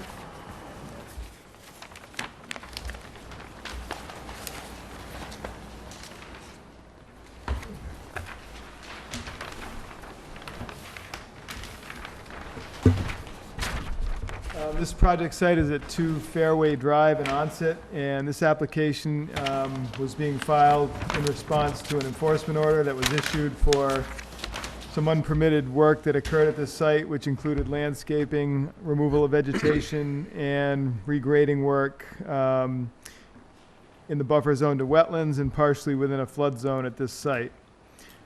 So the notice of intent submitted proposes to construct a retaining wall in the buffer zone and to backfill behind the wall and to do some landscaping in that area. Also proposes to construct a 16 by 24 foot patio on the back of the house, a 12 by 30 foot stone pad on the side of the house, and an above ground pool as shown on the plan. It's also proposed to remove deposited stumps and other historically dumped stumps and yard debris that's been placed on part of this property. Part of it was just recently as part of this violation. So part of the application is to clean up that particular part of the site. At the last meeting, we had continued the hearing because we didn't have a DEP number, and there was also a note on the plan which we requested further clarification on, which was for the area shown to do selective tree clearing. So we did get a revised plan which does identify that there would be 9 trees removed from that area, and also some replanting of other vegetation in there. So based on the revised plan, and now that we have a DEP number, I would recommend the issuance of the order of conditions, with the added condition that any plantings that go into that selective area be native species of vegetation, and that it be limited to the trees identified as marked at the site. Yep. 1, 2, 3, 4, 5, Isn't 6, that 7. no activity, so 30 foot? The trees to remove, the trees marked are in the 30-foot no work zone? No. That Everything's outside the 30 foot. All right. See that hatched area on the plan that's above your, Right here? right there? That's where the 9 trees would be taken out of. Oh, as opposed to Okay. the ones that are highlighted? Yeah, I see these, that's why I was just. Okay. Yeah, those were just identified for reference. Okay.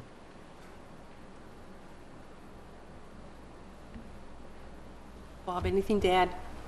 No, everything that Dave said is accurate. I had Jeff Dias mark the trees with flagging, and Dave was able to get over there and take a look at it.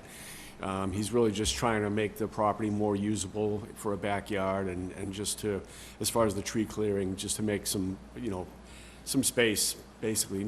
It's not gonna be lawn, but, you can't really walk through there right now. And so, we would appreciate the support of the commission with the order of conditions to do this work. Questions on the board? Nope.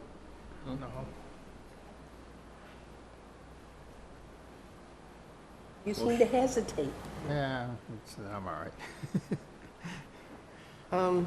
Work was done before approval, correct? Well, Madam Chair, yes, it was. In the diocese's defense, when they built this house in the late 80s and early 90s, they received a building permit. No Conservation Commission filing was required at that time. So in their defense, they were not aware that there was an isolated vegetated wetland on the property when they started to do this work. Once they became aware of it, they immediately were responsive to Mr. Pichette's concerns. They had previously hired us just to stake the property. And so then when they began doing work without a filing, they responded immediately to the enforcement order, hired us, and we produced a pretty comprehensive plan and notice for them. So I would just simply ask that they not be further encumbered. Thank you. Anybody like to speak for or against this project? I'm seeing none. Motion to close? I have a motion to close the hearing. I have a second. All in favor? Aye. Opposed, abstained, the hearing is closed. Your pleasure, please, board. Motion to grant? Second. With regards to the enforcement order, $10 fine, $10 fine? just for a token, just so we acted on it. Suspended. Suspended. Does that cover the paperwork? No, it's been suspended. It's been suspended. Okay, I heard a motion. Did I hear a second? Second. I have a second. All in favor? Aye. Aye. Opposed, abstained? Thank you very much. See, Dave, before they start the tree removal and identification of the native plants. Yes. Okay, thank you. Tell Jeff, no fire trucks back there. Okie dokie.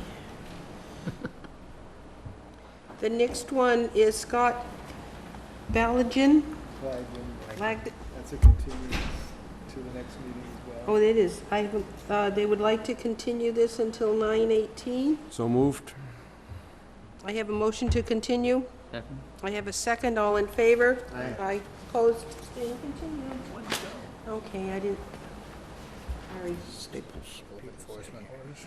That goes on this side. The next one is Edmund Staples. Yeah. You need a sheet for that one? Yeah. What? Staples. Anybody please come forward for this project?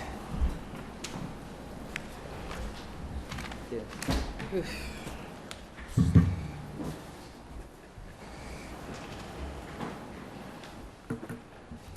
Please identify yourself for the record.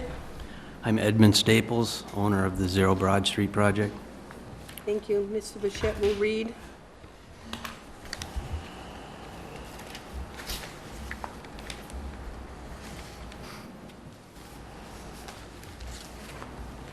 Is this a new one?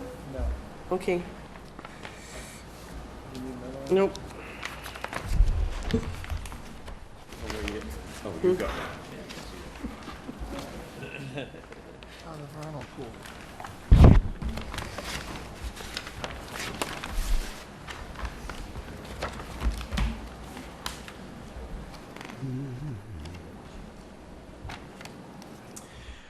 Okay, so this project is at Broad Street in Onset.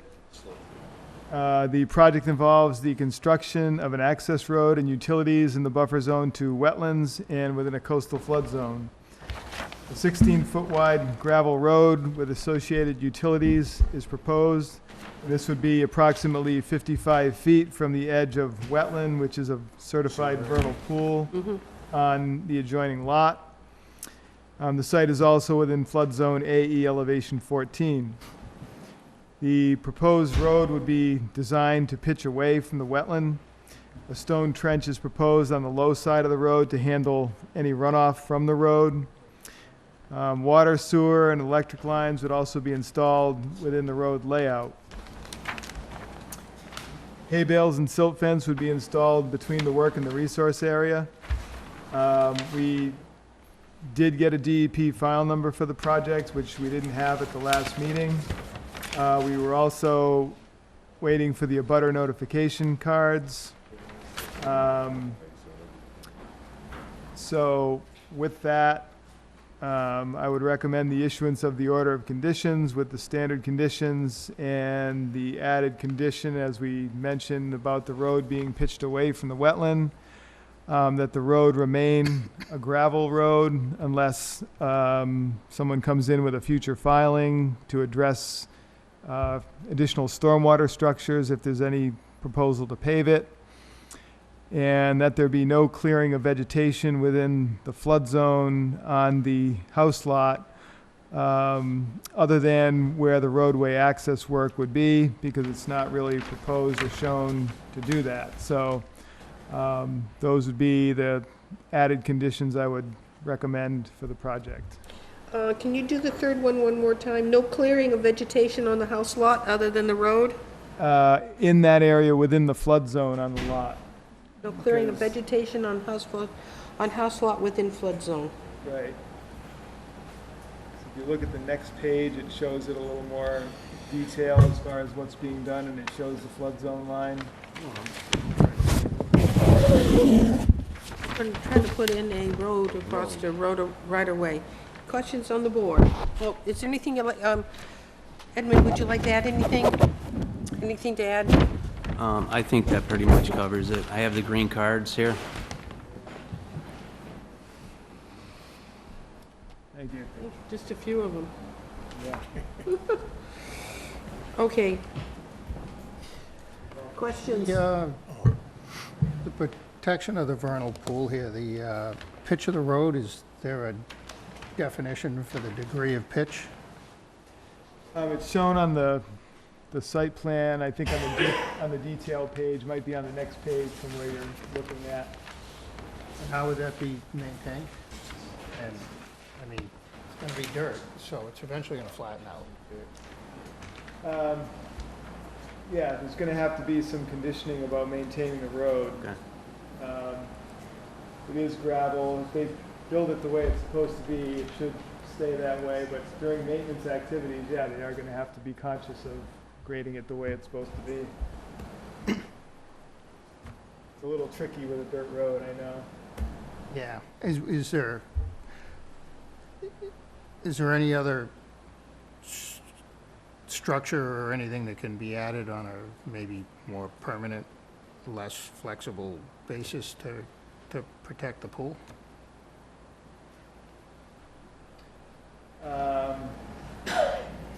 I know that you have a, you know, on the downside, you're gonna have a French drain essentially. Right. But when it starts going the other way, for whatever reason, cat storm, whatever, Yeah, I mean, I guess the commission could request a berm of some sort. You know, that would have to be maintained as well. So, but that is something the commission could ask for, if that's a I don't concern. know what I'm looking at here. well, it's, you know, definitely a concern. I know that over time and, you know, certainly the pitch of the road isn't even new, isn't gonna be enough on some catastrophic, you know, 3 inches an hour rain for 24 hours or whatever. Yeah, luckily it's pretty flat there, so you're not gonna get a ton of runoff from that generally anyway. But I understand what you're saying. So that's something the commission would I have don't know to. how to address it, so Right. that's my question. So how would we just indicate that the slope must be maintained consistently? According to the design plan, you know, if the commission feels that they want to include some other feature like a berm, then you can put that in the conditions that has to be added. or some other type of thing that somebody would like to suggest. Dirt berms hard to Any maintain. suggestion? I don't, I mean, I see a lot of things that could possibly happen there, from a berm to even, you know, some planted growth system that actually, as long as it's living, continues to make a fence, you know? But I'm not sure what would be practical or available. Do you want a condition that it be reviewed every year for X amount of years by the people that own the property that the vernal pool is on? That would work. I don't see any problem with adding some burden to the protection of that for the people who own that. Obviously, they're certainly welcome to put up Well, I a would be, more permanent. yeah, I mean, the owners of the property are concerned about that vernal pool, and they have the right to be. Should we say to them, walk it every once in a while and make sure that the pitch is still there? Well, I don't think that's really something we can condition that entity do that. You know? I expect they might do I'm not that seeing a anyway. yes or a no from that entity. Well, I'm just saying from the commission's viewpoint, I get what everybody's trying to get at, but I don't think we can condition that some other private entity Okay, do something on this site, you know what I mean? but if they notice there's a problem, they can come back before us and report it? Well, the commission could require that the applicant show that the plan is being adhered to for Well, perpetuity. I mean, that's. I mean, I could see, you know, the pitch of the road is an intelligent thing and easy to do, and a berm is simple too. And I think maybe together, that might ease the concerns for the vernal pond.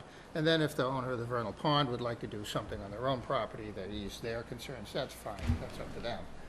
But, you know, we don't want to impose too much on the builder, but I think a berm, you know, the pitch in a berm isn't a lot to ask. Do you know what I mean? No, that's up to Yeah. the board. Would you comment on, the concern is maintaining the pitch Right. to keep the stuff from running into that vernal pool? So I live in an area that's surrounded by wetlands. There's 7 houses, and I do all the grading on those roads. And every year I have a administrator for the Conservation Commission for Air, and she comes down and she looks. At that time, she looks at the road. So I think that's reasonable, only because, in my opinion, it's necessary. There's those dirt roads, they always erode. So I think that's reasonable, only because I think that the maintenance is going to be necessary. In terms of a berm, I understand the concerns and the proposal of a berm, but if you look at the drainage from the vernal pool, it's going downslope to the road. So I guess I would just, with the berm, I think that it would address the backflow if it was ever a heavy flood, but it may also restrict that flow that is naturally occurring on every rainstorm, and that's my only concern. Does I that, don't feel like it's up to me to say yes or no. no, I'm but just- does that answer why it wasn't considered in the plan? Okay, But if we say, if we put in the condition that the pitch has to be maintained, that would be fine. then that would be part of our condition, that the pitch has to be And maintained. that's fine. I'm not trying to impose any other burden, and I realize Okay. that, you know, that's, some protection is Yeah. necessary from your, you know, from your activity, but not the entire protection. You're not, Right, you know, you're right. not responsible. No, I mean, I think I live on these dirt roads. I know the issues with them. And there's always erosion from the dirt roads, and they always have to be maintained, you know, so. Okay. Yeah, that's fine. I'm good. Anything else? Okay,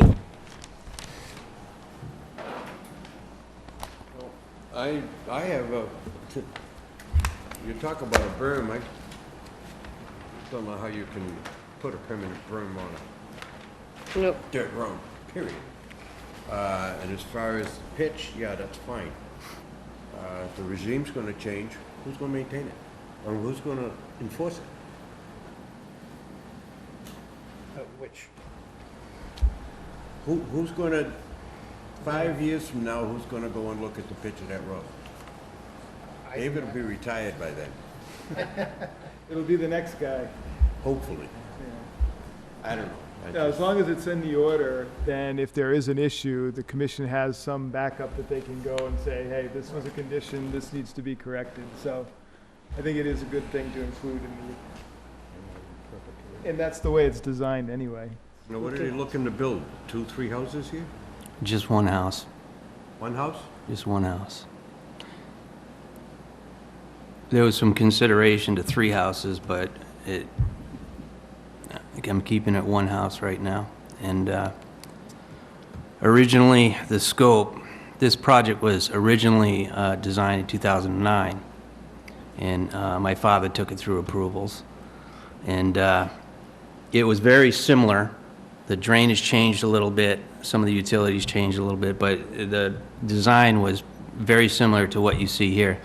And when I started back through the process, the permitting had expired, so I had to go back through the entire process with the planning board. And the feedback we got is that we needed to put in a 20-foot wide paved road. So we've made tremendous improvements getting it down to 16 feet, gravel road. And so we're trying to keep the scope of these improvements to bare minimum. We're trying to keep the environment, not just the vernal pool, but that entire area minimized as much as possible, and we just want to put one house in. And who's going to maintain the road? So that's a good question. Like I said, I do all the maintenance for our roads, and I know it's a necessity. Obviously, there's one landowner and one house, so it's not going to be a situation where there's, multiple owners and, fighting over who's going to maintain it and pay for it. I would assume that it's going to be maintained by the homeowner, but I don't, I don't know if that's my place. As long as they're aware of the order of conditions and maintain them. Yeah. Right. So it's a requirement, but No, not the town. whose cost it is, I wouldn't know how to answer that. Okay, Mary? Nothing. Anybody in the audience would like to speak for or against this project? You going to come back up? Okay. Come up and identify yourselves, please.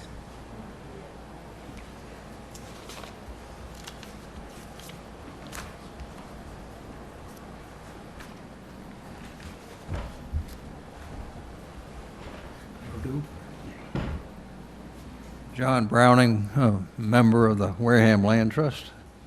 And Nancy McHale, I'm treasurer of the Wareham Land Trust. Thank you.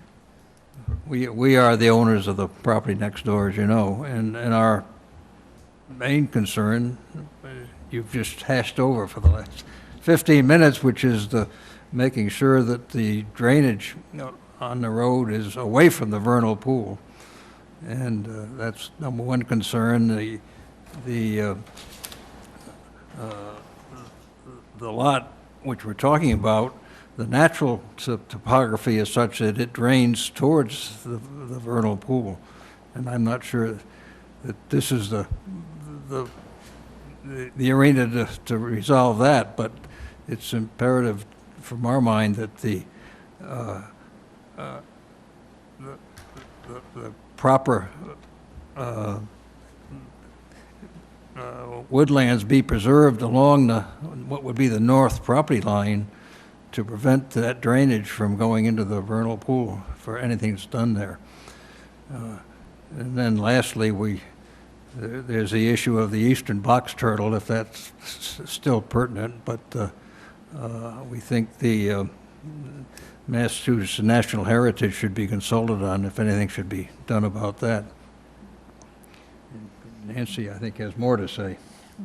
I do, in that the 2009 plan that Ted was referring to, I don't believe ever came through Concom and got conservation approval. It went through the planning board, but not through conservation. So this is really the first time Conservation's had a chance to weigh in on it. The vernal pools, as you know, are most active and most vulnerable in the springtime. So we would also ask that absolutely no work be done between March 1st and June 1st, and that no chemicals of any sort be used on that roadway. No herbicides, pesticides, or any salt treatment, anything that would inhibit or affect the nature of those critters that are relying on us to protect them.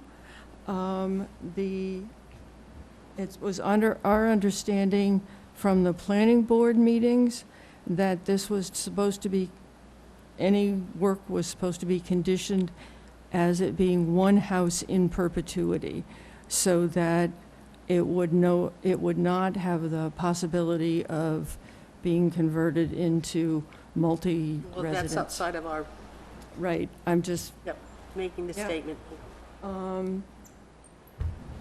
and the fact that it was also my understanding that the vernal pools were protected under the Massachusetts wetland law up to 100 feet. So if this is within 55 feet of the vernal pool, that doesn't quite match on that end. And I don't know if anyone's been out to the site yet or not to take a look at it, but it also abuts a 4.6 acre parcel that the town owns on the other side of our property. Okay, so that whatever runoff doesn't go into the vernal pool is going into town land. Do you want to address the 100-foot setback for vernal pool? I went looking and I couldn't find anything in the mass. Yeah, there's nothing that says you can't do any work within 100 foot of a vernal pool. So that's the issue. If it did, then we would say that's the recommendation we would have, especially when there's no other access way to get into the property. So that's what makes it difficult. Do you have a suggestion? Sure. Can we hear it? For how to protect that from, this road. So we've talked berms, we've talked pitch and maintenance. What are we missing? What would you like to see? I'm sorry, what was that? What would you like to see? What are we missing here? Is there something we're missing? What else can we do to protect that vernal pool? It's going to be permitted, but the idea is, I can't say no to allowing this guy to have a right-of-way, which he has. There is a right-of-way on the property, correct? There is a right-of-way off of the Okay. property. So this is happening. What would you like to see to mitigate some of your concerns? I'm sorry, but as I read the Wareham wetland bylaw, within 100 feet of a wetland, you can say no. And that's what I personally would like you to do with this. Comment? And to paraphrase Dr.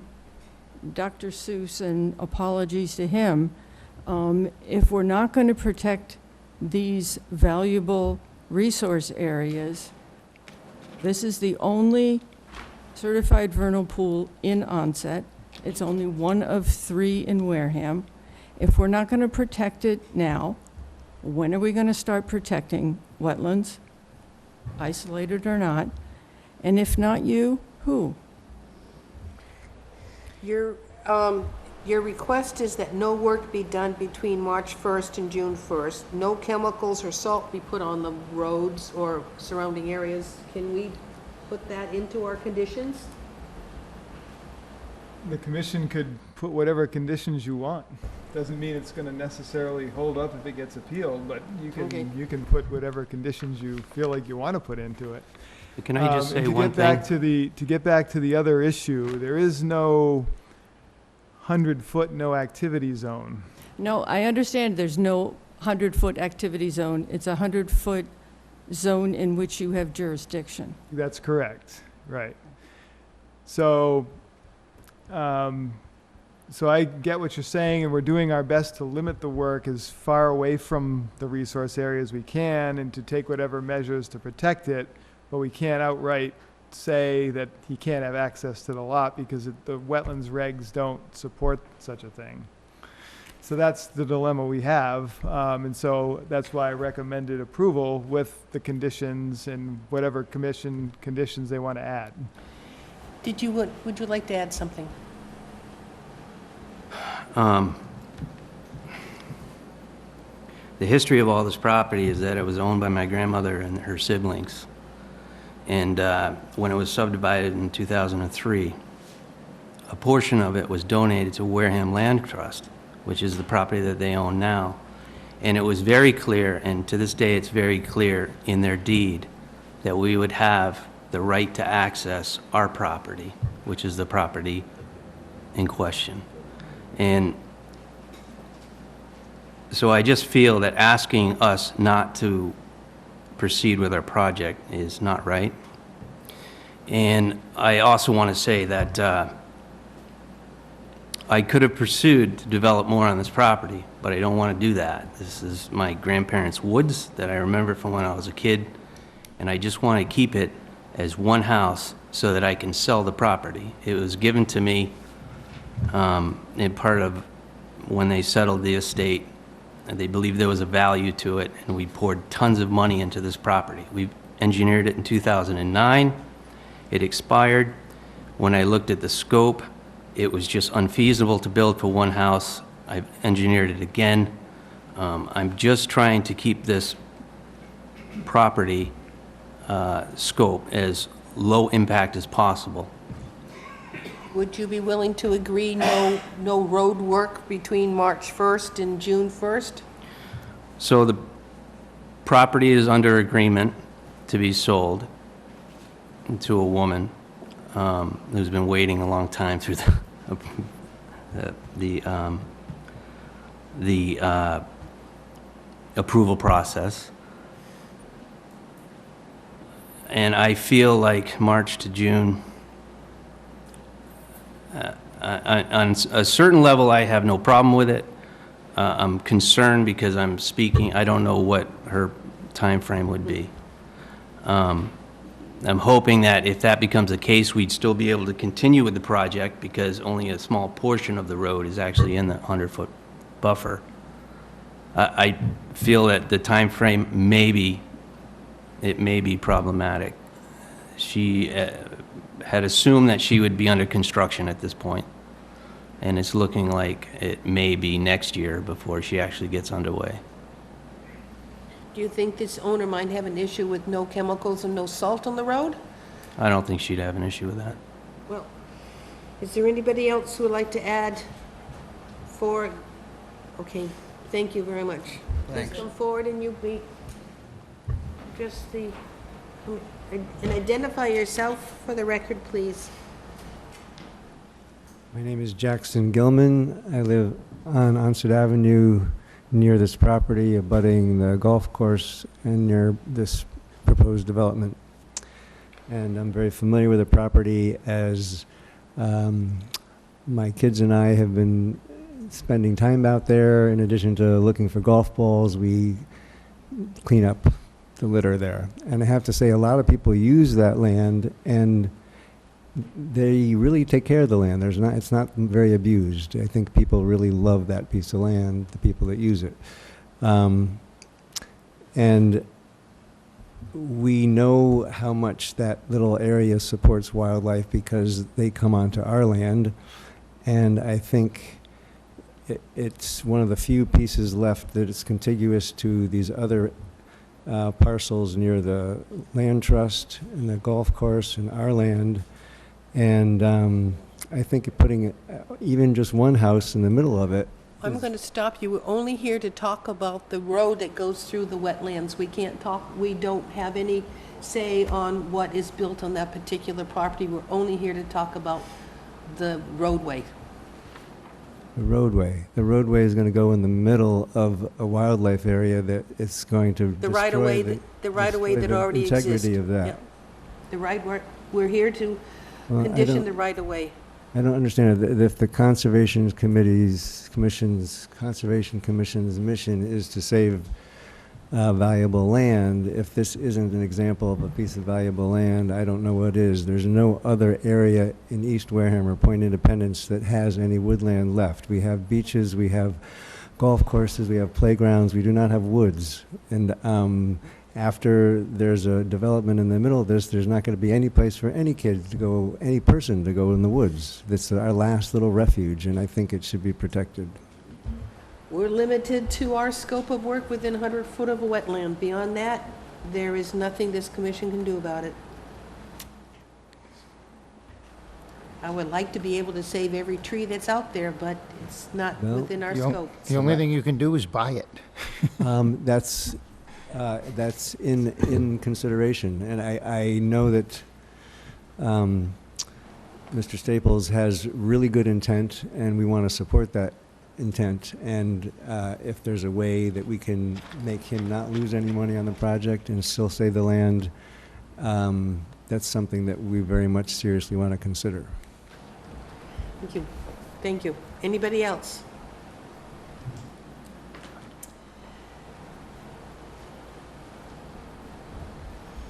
Please identify yourself. I'm Susan Mann, and I live at 127 Onset Avenue, and Ted and I are second cousins. It's our family land. I know Ted's been through a lot with this project. I don't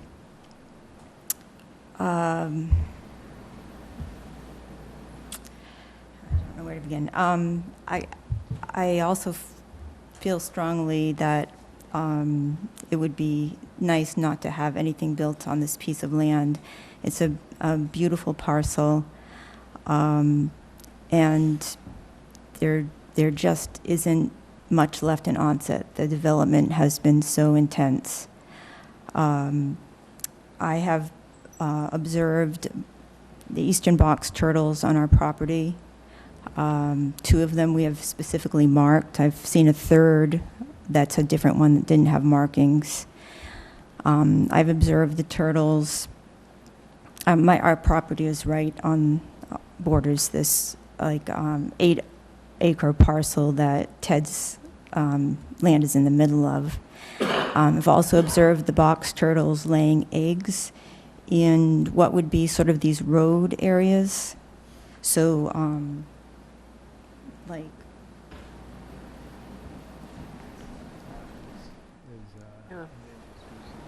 where Ted's coming in this way, there's also, like, this used to be like a dirt road. And We're not hearing, so you're pointing it to on the board, but you're going to have to come talk to the mic so it can be picked up. We can see where your finger is. Thank you. Because Mr. White will yell at me if he can't hear you. So that roadway now has not had cars on it, whereas maybe it did in the past.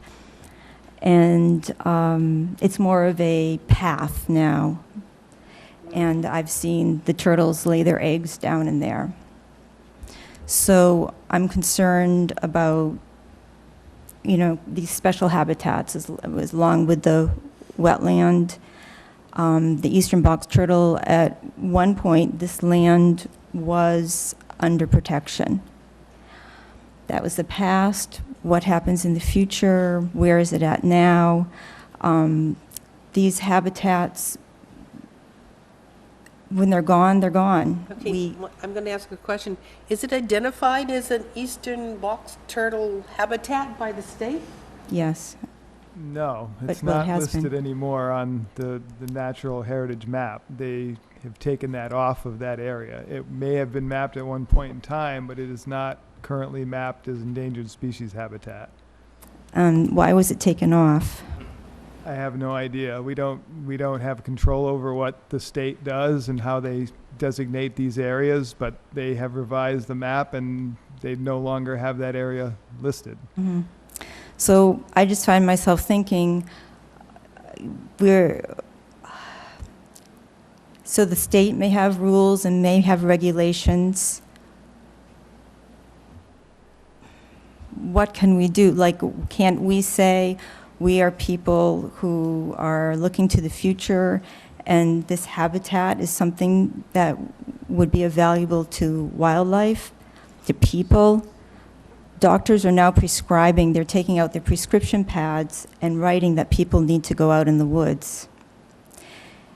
What happens when our woods are all gone? I did talk to, is it National Heritage? They said the reason that it was taken off is that, what was it? So you know it was taken off? Yeah. And you there's- spoke to them, and what did they tell you? That's what I'm trying to remember. It just didn't make sense. It was something to the effect of, there is now so much development around this little area that they've taken it off.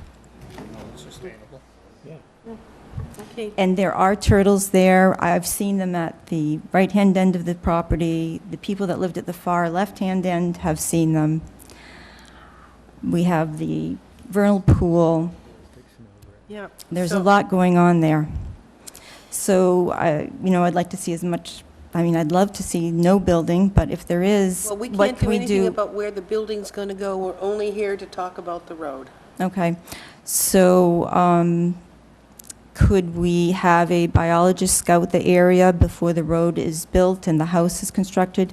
There's more than just the road going in at the bottom. There's also a whole driveway going up But the middle of unfortunately, the the property. state's not mapping it as such, so we can't ask anybody to come in and look at something that's not identified as in a habitat for endangered species. We are limited to what we can ask to do. I mean, did I miss anything? I need to ask something. Okay. Okay. Major concern here is the vernal pool. All right? The 100-foot buffer, you can have activity in it. It's well outside the 30-foot, no activity. So what's the issue? We just spent a half hour talking about, we don't have, it meets the performance standards, we gotta go with it, that's all there is to it. We have no legal background and legal rights as this board to interfere with his legal rights on the right-of-way and ownership. And that comes down to, that legal weight is heavier than, because we don't have any state, the state took it off. We can't, Yeah, it just doesn't make. we can't do that. This man has legal rights and a legal right-of-way, and it was, and he's not doing anything wrong, and we're here to make sure that what he does is as most protective as we can get it to be. Thank you. And then I'd just like to mention too, with the amphibians that are involved with the vernal pool, they're not just in the vernal pool, they're going to be there when they're, like during mating seasons, and then other times of the year, they're going to be living further up and out, and the amphibians of the world are under such pressure. It's just a shame that we don't have a way of There is. Get protecting together, what gather little up bit some we money have. and buy it from the man. Okay, I'd be happy to, actually. That's what my parents and their Yeah. collective neighbors did when I was a child for a piece of land that we all bordered. We bought it. We just didn't want to, Okay. all you can do. Yeah. Talk to him. I don't mean to be cold and mean, but, Okay. Thank you. Okay, thanks. Anybody else wants to speak for or against this project? I'm seeing none. What would the board like done? Specific flora and fauna. Somebody, what do we do? motion to close. I have a motion to close the hearing. I have a second. All in favor? Aye. Aye. Opposed, abstain. Hearing is closed. We would Okay. like to take a stab at the order of conditions. Well, the order of conditions, they stay within, outside of the 30-foot buffer zone is construct as planned. Well, we've got the pitch driveway and With the pitch, yeah, with And that the stipulation that the pitch be maintained, And the road remains gravel. remain gravel, no paving. No clearing of vegetation on the house lot within the flood zone. Yep. I think those are the three conditions. we And put the in, maintenance of the gravel. That's the four conditions. Yeah, Did I miss something? And no chemicals. And and no we do- chemicals? No chemicals, no salt, but you generally don't salt Do you it. want to, Road do anyway. you want to put a time frame on the work? Just no salt and I no don't know if chemicals? is that beyond our scope? Okay. Maybe, I don't know. I Still don't got a know. motion being worked on. Anybody? I've So that's- said what I've say and So want to that's say about it. 5 conditions, 1, 2, 3, 4, 5 conditions. So I have that motion? You have that motion. Second. I have a second. All in favor? Aye. Opposed, abstained. Before you do anything, see Mr. Bichette on the, All right. Thank you. There's nothing we can do. all right, next up, I was gonna write. we have enforcement orders. You want to do those, Nick? Richard White, 2838 Cranberry Highway. Anybody here for that one? Please come forward. Mm-hmm. Oh, God. 20 after 9. Didn't expect a late night. Okay, you did. There's always a roadblock. We asked Donna Bronk, who put in an application to come, and she didn't come tonight, so we won't talk about Donna's application. As Mr. It's an White is associate, coming, huh? right? It's an associate, right? As an associate, yeah. Okay. Please identify yourself. Richard White. Thank you, Mr. Bichette. Why are we here with an enforcement order? This has to do with a site at 2838 Cranberry Highway. This is a site that we had previously issued an enforcement order on for some work that was done in the buffer zone to wetlands with regards to placing a trailer very near the edge of the wetlands, basically a camper, and also some vegetation removal within the buffer zone. More recently, there was a complaint about additional activities being done at the site in terms of commercial businesses, with some of the activities with that being within the 100-foot buffer zone to the wetland. I had spoken to Mr. White about meeting at the site to go on the property to get a sense of what is happening there. He stated that he would try to set up a time to meet with me, but then he hasn't been around for a lengthy period of time, so I reissued another enforcement order to get this back in front of the board so we could arrange a meeting to get there, get details, and try to move forward with this in terms of addressing any wetlands issues. Mr. White was in my office earlier today, and we spoke about setting a time to meet out there next week, which he seemed to agree to, but we didn't solidify a time. So that's where I think we're at right now, is for us to meet there, go over the details. If he has anything further to add, then certainly he can do that at this point. Is there anything you'd like to add? Yes, who filed the complaint? The Board of Health.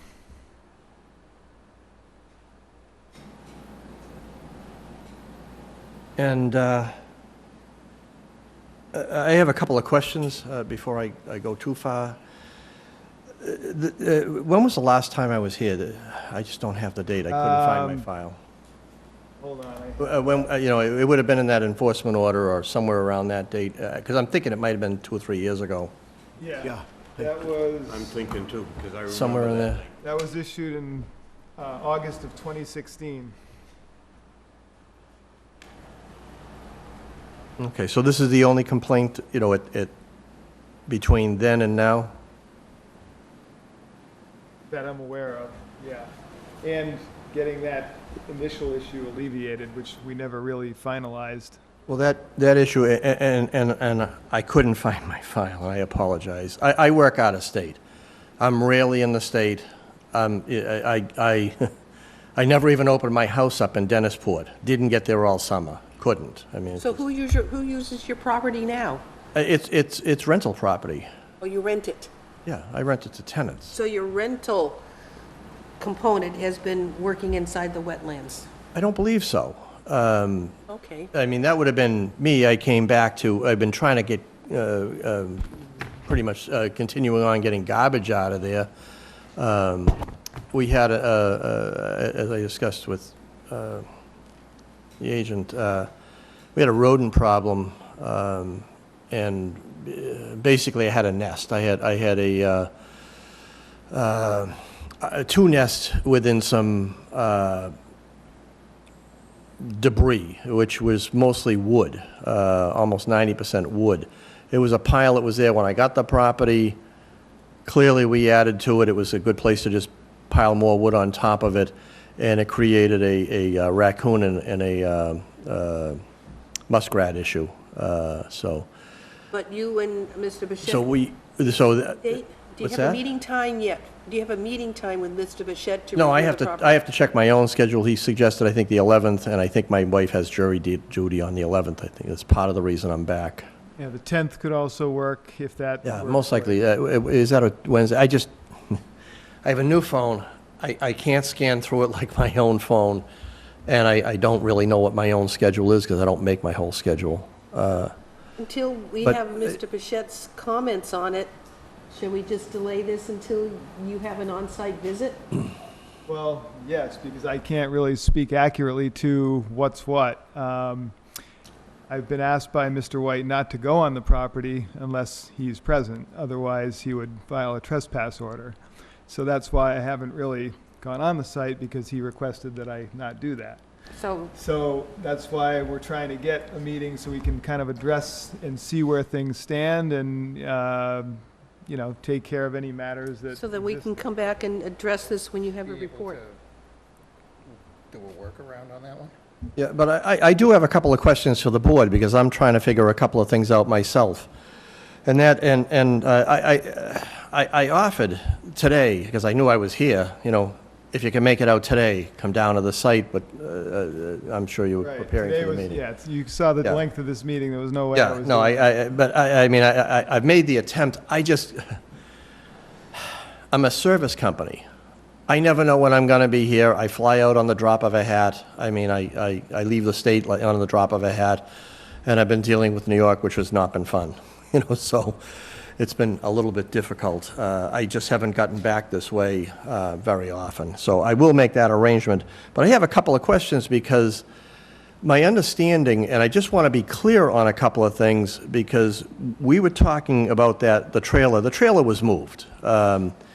It was moved. It was, the back end of this camping trailer was over really the brush, but it was over a little bit of water, you know what I mean? So that has been pulled forward by about 20 feet to get it away from the water. There was no reason for it to be there other than it was an easy place to put it.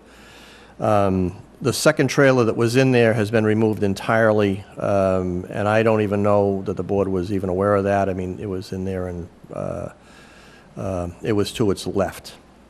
But I have a couple of questions, and I'm just trying to determine, because of the previous information I got, which I think might have been misinterpreted by me. And this is what I was asking today, is this 30-foot no activity zone, unless I'm misreading this, it's talking about new residential structures, not my right to cut the grass, which is what we were talking about with the brush. I was cutting the grass. I was cutting my meadow, which is within that 30 feet. Right, but that had become an overgrown area which had reverted back to wetland or just upland that was near the wetland, and you just don't have the right to go in there and clear that back out without getting approval. No, it never, when you saw it, part of it is overgrown, but the meadow has always been a meadow. It was a farmed meadow. It was the hay for this farm. When you bought the And, I mean, I haven't property- cut it since, Right, but the point is any work that you're gonna do within 100 feet of the wetlands, okay, in terms of clearing vegetation or doing some sort of activity or running some business which has activity within the 100 foot of the wetland is supposed to be first reviewed and approved by the commission right, versus you just but going I in wasn't there. talking about the 100-foot. I'm talking about the 30-foot. That's what I'm trying to clarify. Well, the 30 foot is just intended to be a no activity zone for any new activities, okay? But the commission has jurisdiction over the 100 foot from the wetlands. Yes, well, my question is about the 30-foot. I understand the jurisdiction, and that's not what my question is. My question is, as I read it, unless I'm missing something here, and this is how I interpreted it once I left the commission the last time, was that 30-foot no activity zone shall be required for new residential structures. I'm not putting a structure up anywhere near there.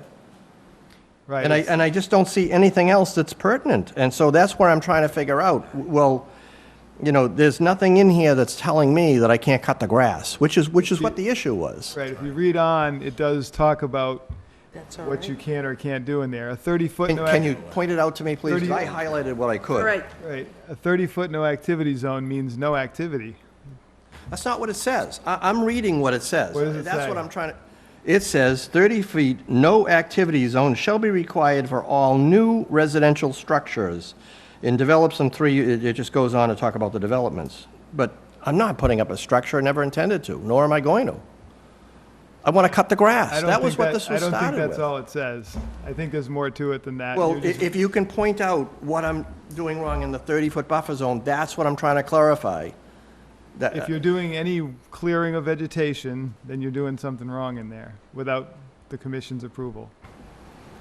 But I'm cutting grass. I'm not clearing, It's not. I'm trying to remove the... This is vegetation. Right, but it's always been cut. It's not, this is grass. What you're doing is, you're gonna remove 21,000 square feet of use of my property, It hasn't- because I can't cut the grass. It hasn't been cut in years and years and years until you started cutting it again.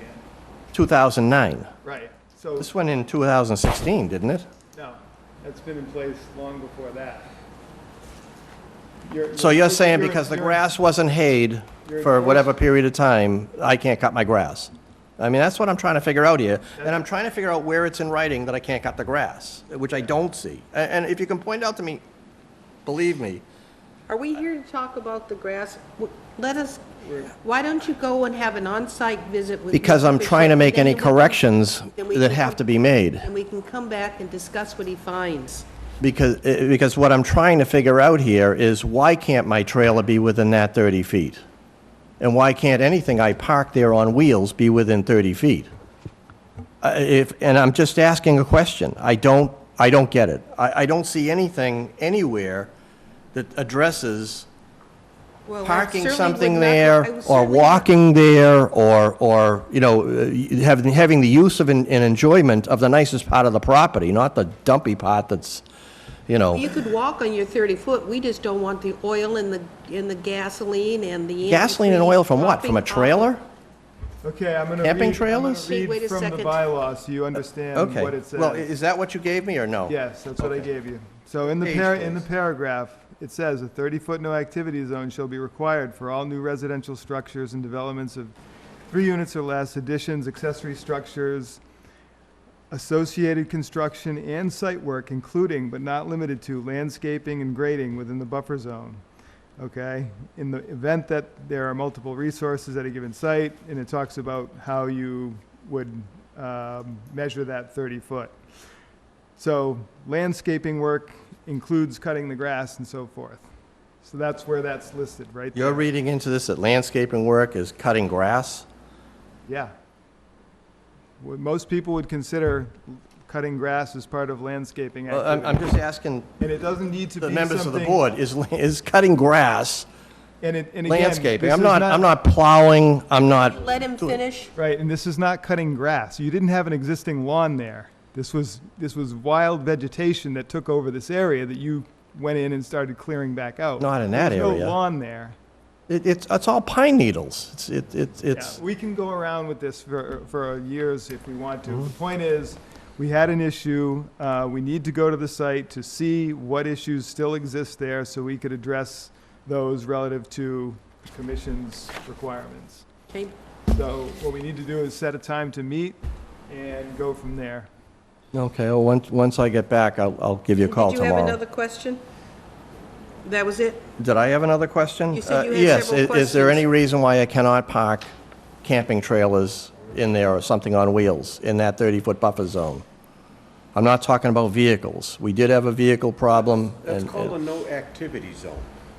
Activity. Activity means actions. Landscaping, parking. Activity is action. You don't understand that? I can get you a dictionary. I understand activity, but that's not what this says. It's talking about new structures. No, but that's what we're telling. We're telling you. No activity, 30 feet. Understand it. So what you're saying is for 21,000 square feet, I can't use the property. I mean, I can walk on it. Oh, if you got 30 foot, if it's 30 foot wide along the water, Yep. yeah, you're right. Yeah, I mean, it is. That's right. Exactly. You understand now. I understand what your interpretation is, yes. That's what that's what we go by. Right. Okay. It's right there, in black and white. Okay, well, then there's a lot of activity in that area that has been going on. Yeah, I You know, know. I mean, I have trailers parked there, you know, I jockey things around in there, you know, push things out of the way there, all on wheels. Yeah, as long as you stay outside of 30 feet of the water, I don't care what you do. Okay. Anything else? Okay, so Then- so I guess I have to just set up a time to, you know, meet there and Yes. see where it goes. You'll meet with Mr. Bichette, and he'll report it back at the next meeting. Thank you. Okay. Thank you. Next, we have a enforcement order for Carl Carbone, 5 Elizabeth Street. Anybody here for that? Yes. Can you come forward, please?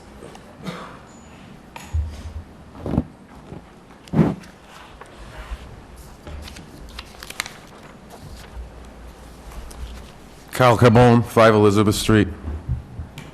Oh, this is the tree clearing down to the water's edge. That continued? Down to, okay, wrong place. Never mind. Never This would mind. be our first encounter, I believe. Okay. Yes, it did. This site is in the Rose Point area. Elizabeth Street is off of French Ave. And there's been some alteration of the land within the buffer zone to wetlands at this site, including the placement of fill and cutting of some vegetation, again, within the 100-foot to the buffer zone that was never reviewed or approved by the commission. So that's why this notice was sent to Mr. Carbone to come in and discuss this matter with the commission. Okay. Does that sound familiar? Any comments on it? Yes, I wasn't aware of the buffer zone and everything, and basically I was just maintaining my lot, especially with Tripoli and everything. I've been there for 20 years.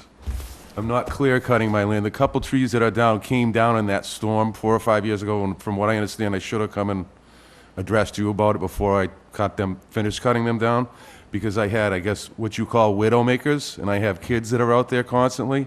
So basically, I cleaned up the back of the yard, did do a little bit more than I probably should have, but did not know.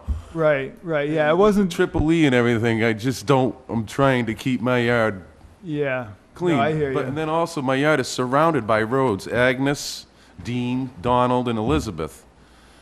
And I didn't quite understand where the wetland was and that I was in violation. Right, yeah, so the placement of, like, if you fill an area, or if you're gonna fill an area, or, you know, if there's a storm-damaged tree that has to get cut up, that's one thing, but placing fill is altogether a different thing. Right, I So that's understand. what requires filing a notice of intent with the commission, so that there's a plan, and that we make sure you're not in wetlands or within a certain distance of wetlands, and that's what's required. So Right. that's my recommendation as to what would need to happen if you want to be allowed to keep some of this fill is we need to see where that is in relation to the wetlands. If it's within 30 feet, then it's not going to be allowed to be left there. Right. And anything, again, within 100 feet requires the commission's approval, as you've probably heard from 20 hearings tonight. Yes, so, yeah. So that's where things stand right now. My recommendation is that a notice of intent needs to be submitted to either permit some of this material or require restoration or whatever it's determined to be once a formal plan is really devised. So can we meet there so that I can totally understand what Sure. you would require and Sort of suggest that. Yeah, straighten this out and then move forward with everything? right, definitely. I don't think we need to sit here and go on and on about it. I'm not going to argue with you, I agree. Yeah. Let me give you my card if you don't have it, and you can call me, or if you want to write your number down on this card, then I'll call you. I'll give you my number, then you can call me. Yeah. I'm working in Wareham, so pretty much probably any time. All right.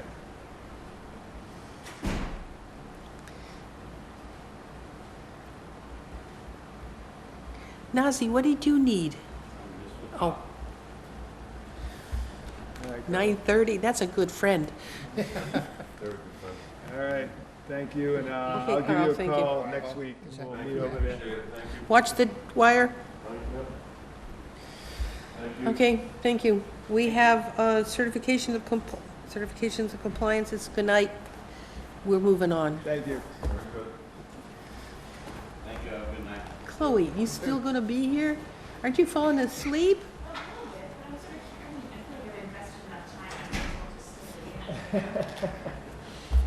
We have three. A little energy toward the Are end. these all good to go? Yeah. Okay. This first one was for a single-family house construction, which has been completed according to the order of conditions, so I'd recommend the approval of the certificate of compliance. Somebody say the good words. So moved. I have a motion to accept. I have a second. All in favor? Aye. Opposed, abstained, yay. Mary. Next.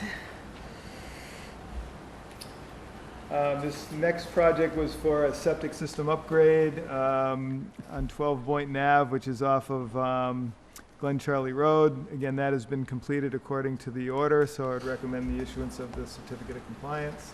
So moved. I have a motion. I have a second. All in favor? Aye. Opposed, abstained.